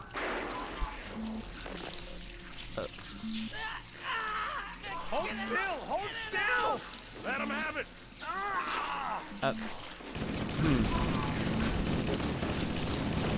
Well then. We're surrounded. God damn it, Jenkins! Fire your weapon! There are too many, Don't Sarge! even think about it, Marine. Listen, Loco! Get back here, Marine! That's an order! Jenkins!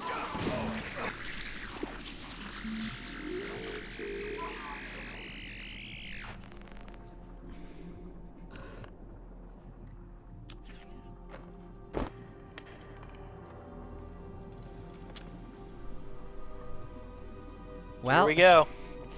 Oh, already? Oh, sure is. Sure is already. Ugh. Yeah. If you do not have an assault rifle, you are definitely going to want one. Well, I got one, thankfully.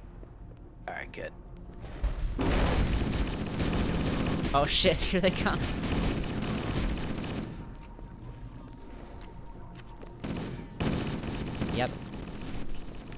So... yeah, this is the thing every single one of my cousin's friends said was the worst part of this game. Nah, not even close. That's a little thing called the library, which we will get to. Yeah. Honestly, like...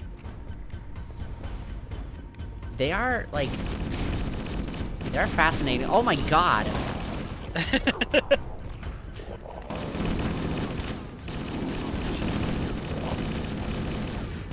Yeah, these things suck. I heard that there is one more variant that sucks even more. Oh yeah. Yep. Though I guess we'll find out, won't we? Yeah, we'll probably see it here pretty soon. Oh, good. Love it. I was Escape! a betting man. Oh! Oh, nope. Almost. I wanna say... maybe it doesn't show up this level, but... I'll just give you a word of warning right now. Don't even try meleeing these fools. Really? Because I just did it. Oh, shit. Oh, sorry. What?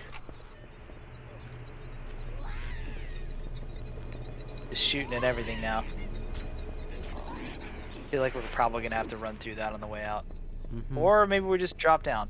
We could. Yeah. Let's just... I have no idea if this is a good idea or not.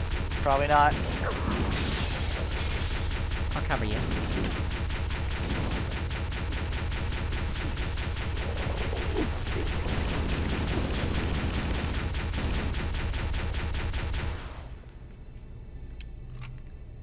Alright. Surprisingly effective. Oh yeah, it is gonna want me down here, so... I think so, yeah. There. Oh, though. Through here? No. Through here. There's always a green door somewhere. Oh, whoop. Huh?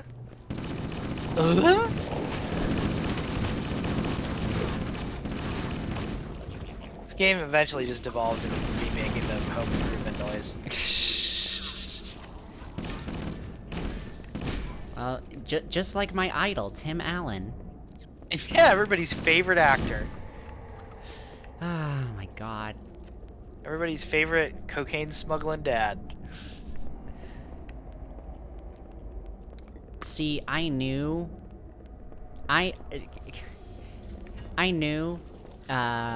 that perhaps maybe like there's nothing to be salvaged from Tim Allen when in college, while I was in college, he put out a show where he starred in called, I think it was like Man of the Year or Man of the House. And Is it? Like, it was exactly what that title makes you think it is. Yeah, I'm pretty sure that show is still on. What? And I'm pretty sure it was called Last Man Standing, right? Oh, yeah, it was Last Man Standing. Holy shit, it's still that going? show's still on. Yeah. No! It like got canceled and then people freaked out about it. Of course they did. And then it was, yeah. The only thing that I will unironically say that I support of Tim Allen's is Galaxy Quest, and it's not because of Tim Allen. Yeah. That But is, hey, Tim now- Allen is not the reason why that movie is good. But hey, look forward to the next season of Last Man Standing, now starring, why am I blanking on her name? Gina... Gershon? What? No. No. Not Gina Gershon. No, I'm Gina talking... Carano. That's Gina her. Carano. Yes. Gina Carano, yeah. Cara Dune. Yep. Okay, I feel like this is the wrong way. My That is a red family... My family has gotten into watching The Mandalorian. Uh-huh. And, you know, as we all have. And we got to the end of season 2 and we were talking about it for a bit.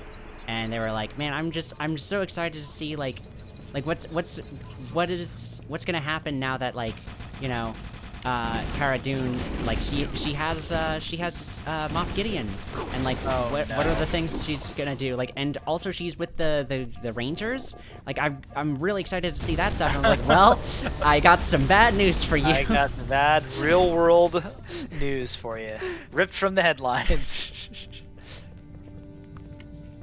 Anytime this Did lift, the elevator just like fall down? That does happen at some point. do we have to find another way then? Maybe. Hold on, let me see here. Did we glitch? Is there still an I enemy? do believe the elevator has fallen down.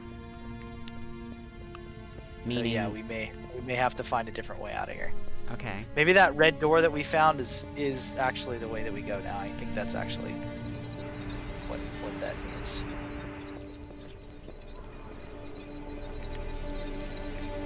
Yeah, so that door there, or maybe that door there. I can't remember which one, but I am still interested to see in what God fucking damn it, a It's season not that. 3 is going to even look like, because it's going to be the Mandalorian without Grogu, and it's gonna Well, be. it's gonna be yeah. Well, I mean, they have done a good job of setting up the whole, second siege of Mandalore Yeah. storyline. So I'm hoping that takes up a significant portion. I'm sure that's going to be like the main thrust for sure, but like, Yeah. you know, a big part of the draw of this show was Grogu, and like, Yeah. I mean, obviously they're gonna have to find some way to like, make sure or like write in a reason Like, for like why Grogu wasn't Continue like to tell his story. yeah, or like why Grogu wasn't in maybe he was among the apprentices slaughtered by Kylo Ren. Who knows? Among Us. Who knows? Like, Maybe Grogu is sus. fucking all right.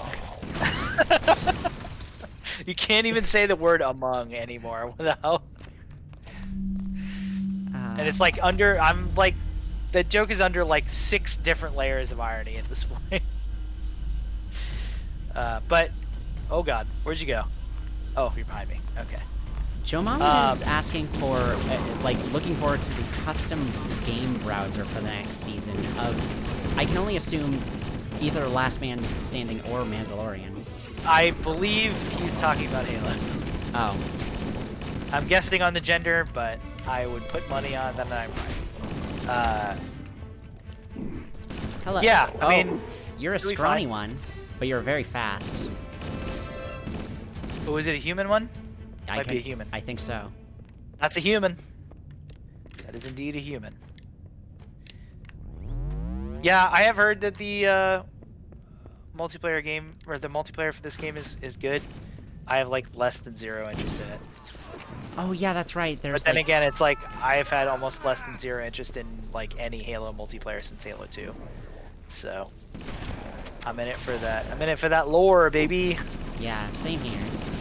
Oh yeah. So welcome to the Flood using guns. Wait, Ow. what? Welcome to Holy getting shit, they're killed. using guns! Yeah, they have guns. Holy god, okay. So that's where you can get the shotgun from, is one of them has the shotgun. There's definitely one already on the ground. And there is no better weapon against the Flood than shotgun. Well, I'll let you take Incredible. care of that. I will stick with my assault rifle. Okay. I will take care of it as soon as I have returned from the depths of hell, like the Doomslayer himself. Come on, game, don't tell me there's too many enemies nearby. What the hell? I don't see shit. All right, I'll find a way to get out of here. Hopefully. Come on. Come on, game. I don't see anything either. There is nothing. Is there something on your radar, maybe? I think Usually there is it's the exactly radar one that thing fucks on my with it. radar. Oh, now more things are blipping on. Uh-oh.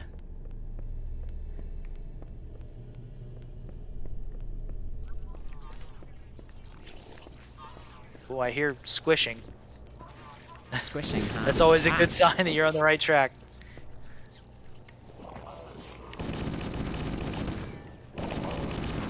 Please. Oh! Please, I want my friend to come back. Seeing this from like a really weird, like top-down, like almost like GTA 2 style angle is like very visceral for me. Can we please be done? Yeah, seriously, what the hell, game? Come on. I don't Damn want to flood do this cars. anymore. Spawn already. Why? What did I Maybe do just- wrong? Oh, I can't even go back the way you came because we jumped down. We did jump down.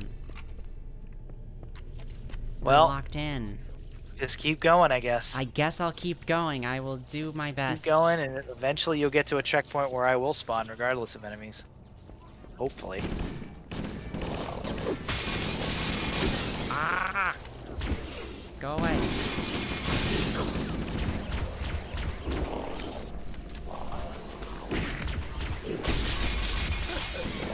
This camera angle they've given me is so psychotic. It's like I'm like playing like Halo 1 like Hotline Miami edition. Or like an isometric Halo shooter. Which actually, now that I think about it, sounds really fun. Yeah, I'd play honestly? Yeah. You know what? Killzone was out there trying to beat Halo, but maybe Halo should be out there trying to beat Killzone. Halo Killzone Liberation. I was about to say, holy shit! I cannot believe you know about Killzone Liberation. I sure do. It was That's a great game. It was one of the things that like people were worried about like not being able to see the ending of, because the ending is the final chapter was DLC, and like the PSP store was gonna go away. Actually, it is going away. It is going away, the PSP, and I think still maybe the Vita store? The Vita store is still alive. Oh, that's good. Can you not buy PSP games on the Vita store? Is that not a thing you can do? I don't know. I thought that was a thing. Well, maybe it's like select releases, because I know they Yeah. release some PSP games on Vita. I have actually thought about maybe getting a Vita again. I owned a Vita there for a while. Vitas and are good. They are good, and I remember them being fun, but I also have a Nintendo Switch, and the Nintendo Switch is basically, you know, Nintendo making their own PS Vita. Yeah, arguably a better Vita. Yeah, because like for the Vita, you still have to buy the PlayStation TV. If you well, want and to play it on the TV. their shitty proprietary memory cards as well. Yeah. Oh, the fucking. That was the Yeah. thing that prevented me for a long time. Could we please? There's one. I know this is ridiculous. We could maybe just load a checkpoint. This is, I think, actually legitimately a bug. I think this is like fully a bug. This is like pure insanity. Well, we also haven't really left our room yet. Okay, maybe that's what I'll do. Hopefully it's not too far back. I think we'll be fine. I think it will be, yeah, it'll be the elevator, so that's fine. I promise I will try not to die this time. We'll have to be strategic about this. But yeah, honestly, the one game that I would buy a Vita for to play again if I had to was Gravity Rush, but Gravity Rush is also available in a better version on PS4 that I could then play on my PS5. So I need nothing now. I just need a PS5, and I already own one, so it's like... Well, there is one game that hasn't made the transition over that I think is worth it.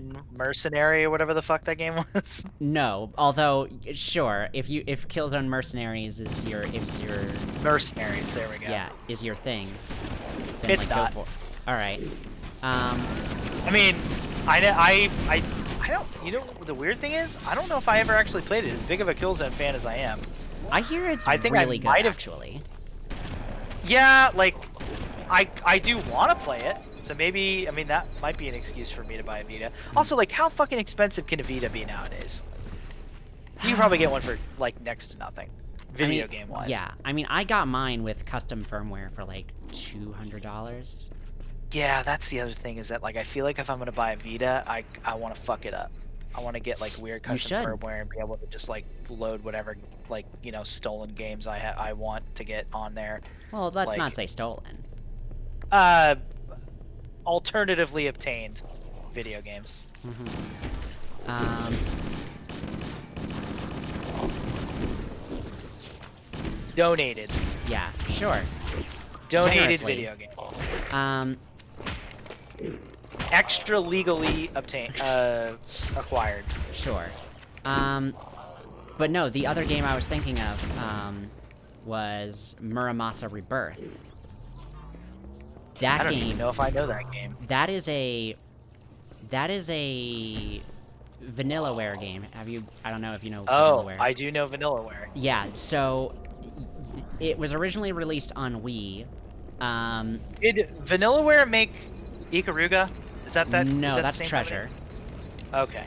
Vanillaware Is made... Muramasa Rebirth a shmup though? No, Muramasa Or Rebirth okay. is a side-scrolling platformer hack and slash RPG. Oh, okay.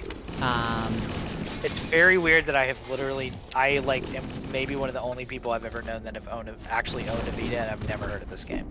so it is a very, very good game. I love it to pieces. It's absolutely drop-dead gorgeous. Like, that game was originally made for the Wii. However, I prefer the Vita version because the among other things, the Vita version of Muramasa also, like, it features DLC campaigns and stuff. But more importantly than that is that there is a brand new localization, because the original one is really bad. Oh, I'm shocked. Especially for the Wii era? Yeah. A bad localization? Yeah, it's because it was handled by Ignition Entertainment, which is, like, one of the cheapest localization studios out there. And I have a grudge against them forever, because they literally ruined the chance for a different game to get a good localization. Because I hate that shit. Yeah. There was this RPG called Arc Rise Fantasia that looked, like, honestly really super cool, and because I heard it was developed by people who worked on Tales of Symphonia, and Symphonia is one of my favorite childhood games. And, like, Arc Rise Fantasia was going to be localized by Xseed, who, like, they're a pretty big name in terms of localization. And, like, it was all set to go. The contracts were written up and everything. And then, at the last minute, Ignition Entertainment says, everything that Xseed is offering to do, we will do it for a third of the price. And of course they took it. Of course they took it. And so now you look up Arc Rise Fantasia, and you will see, one, just an incredibly stilted, overly literal translation, and two, some of the most garbage voice acting you've heard in, like, ages. Like, That's unfortunate. I hate that shit. Yeah. And so, like... Am I wrong in thinking that the original Nier game kind of suffered from that, too? I mean, I know, obviously, there's the whole, like, Gestalt, like, the two different games that they sold it as, to try to appeal to the Western market, but... I heard that there was also, like, some pretty significant localization issues even beyond that. It is mostly... I'm going to say... So, without actually knowing all that much Japanese, what I can say is that, like, having played that game, the changes are not huge, but it is, like... It is, They try to leave certain weirder... more sensitive subject matter vague, like honestly, it affects Drakengard a lot more than it affects Nier. Yeah. Oh yeah, I've heard that those games have, like, some pretty atrocious localization themselves. I mean, it's mostly just because, like, Drakengard is a game that is so unbelievably dark that, like, in 2003, no one wanted to touch, like, being like, your party members are some really, truly awful people. So, like, let's try to, like, find a way to not explicitly refer to their monstrosities. Right. But, like, that actually severely affects the story because something... Because there's a big... I don't know how much I want to say. You can spoil Drakengard for me. I'm never gonna play it. I probably will play the Nier remake at some point. Yeah. But I'm never gonna play those original 3 Drakengard games. Yeah. So you please feel free. Okay, so, like, it's spoilers, but also it's just really sensitive information. They're also very old games, so at a certain point, spoilers kind of go out the window. Yeah. It's more just the fact of, like, the things that are discussed in those games. Hi, Right. Safi. We're talking about Drakengard. You know, as you do when playing Halo. Where the hell are we going now? I don't know. I'm trying to get far enough to spawn you behind me. But on the upper level of the room that we were just in Okay. is one of the green doors, and it's not like broken. It's like a full green door. Just go through there. I'm fighting Blood on the light bridge, Okay. and I think I just killed all of them, so I think we should be all right. I don't think you will spawn on me though, because there's a shitload still on my radar, of course. Oh, I spawned on you. Okay. Uh-oh. Whoops. That's actually totally fine. Okay, let me get my bearings here again. Oh my god, what the hell? Alright, no, but, the Vita version of Muramasa features a... I mean, Muramasa's, localization on the Wii, like, it was always just in Japanese. Yeah. There's only Japanese voice acting, but the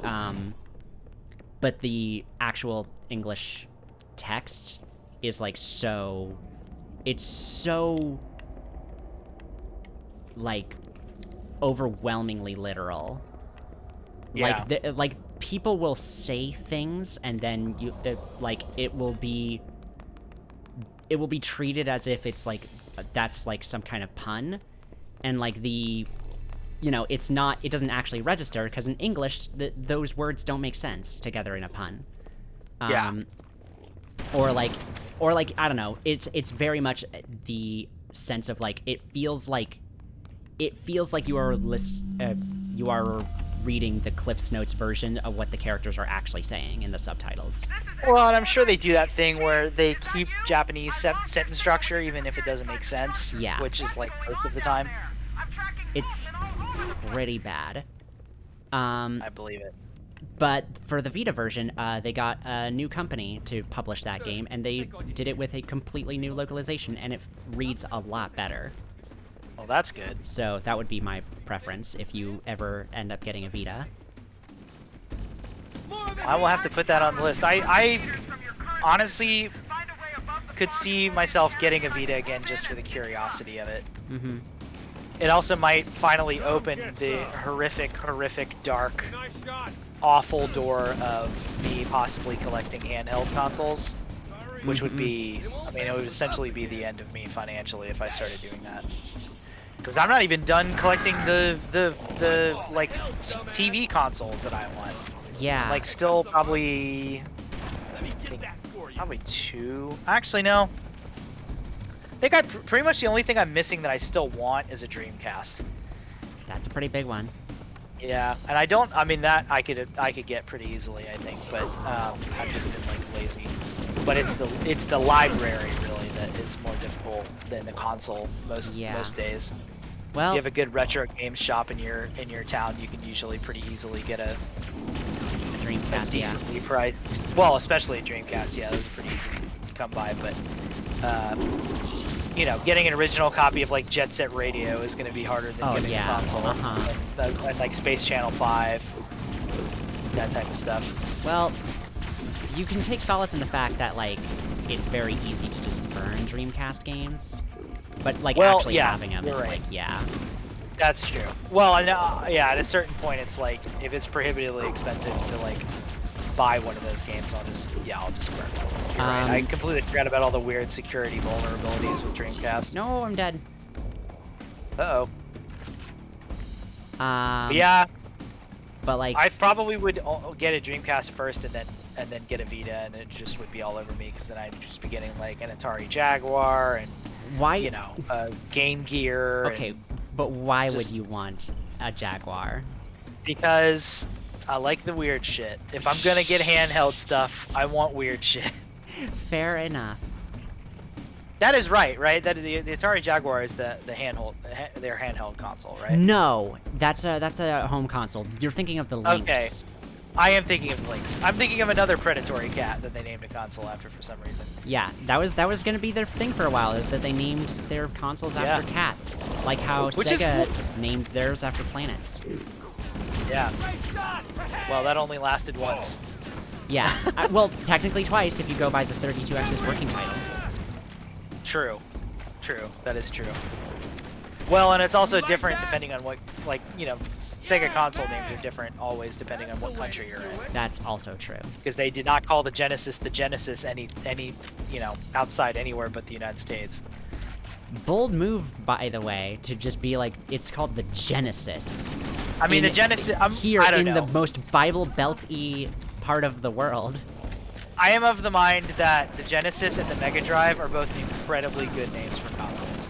But I think for the Genesis, I think that particular console, I think Genesis is the better name.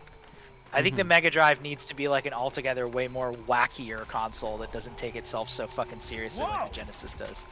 Hello? Oh, hello? What is You got this? I see a purple light. Oh, Sentinels. And oh yes, there he is. Probably are gonna have to kill Blood before he talks to us, but you can hear him humming too. He's got a lovely voice. I mean, seem to be frying them pretty good for us right now. Those are the Sentinels. They're like sort of robotic constructs of the ring. Greetings. I am the monitor of Installation 04. I am 343 Guilty Spark. Someone has released the flood. My function is to prevent it from leaving this installation, but I require your assistance. Come, this way. Chief, I've lost your signal. Where'd you go? Chief! Chief! Well, There you go. I guess Oh man, and look what we get to do next time. Hey, you know what? At least that'll mean we'll get the bad stuff out of the way first, right? Yes, Rather than and ending we're on a actually downer now closer to the end of the game than we are the beginning. So yeah. Next time will be short. Well, I say next time will be shorter, but probably will be the same amount because these levels are way harder than the first ones that we played. So yeah. But we'll get there. But there you go. Yep, for sure. I hope that you feel that this combat was evolved enough for you. Oh, it's incredibly evolved enough for me, I would say. In fact, dare I say, it could probably be even more evolved. Well, but we'll see how the rest of it those will go. be eventually. It certainly will continue to evolve, and even to this day, some would say that it has continued to evolve in certain ways. In certain ways. Some would say in infinite ways. Oh fuck! Oh god. Well, thank you so much for joining me, Mark. This has been a blast. Yeah. I am so looking forward to doing this again. Me too. Yeah. I'm glad you enjoyed yourself. Yeah. I honestly think that, like, I think Halo 1 most times is kind of just a good stepping stone to get to the rest of them because, like I said, their storytelling doesn't really come into its own until 2, and honestly, I feel like the gameplay at this point for like someone who's like used to like modern video games doesn't really come into its own until 3 now. So, but 2 you get dual wielding, and that's important. Sure but yeah, it's Halo 1 is often what I consider to be a fun oddity nowadays, But it's still, it's a good game. And I'm glad you're enjoying yourself. And it's only going to get better from here. It's only uphill from here. So Yeah. some would probably argue me on that point, but it is only uphill from here. Excellent. Well, I guess, yeah, if you wanna do a quick plug for yourself, just before we sign off. You could just find anything and everything I do, really, onoanime.moe or onoanime.com. They'll both take you to the same website. That's just got all the contact information and links to all of my disparate arms of the Ono anime empire, I guess. I don't know. I hesitate to say empire. That's a little melodramatic. But I'm there.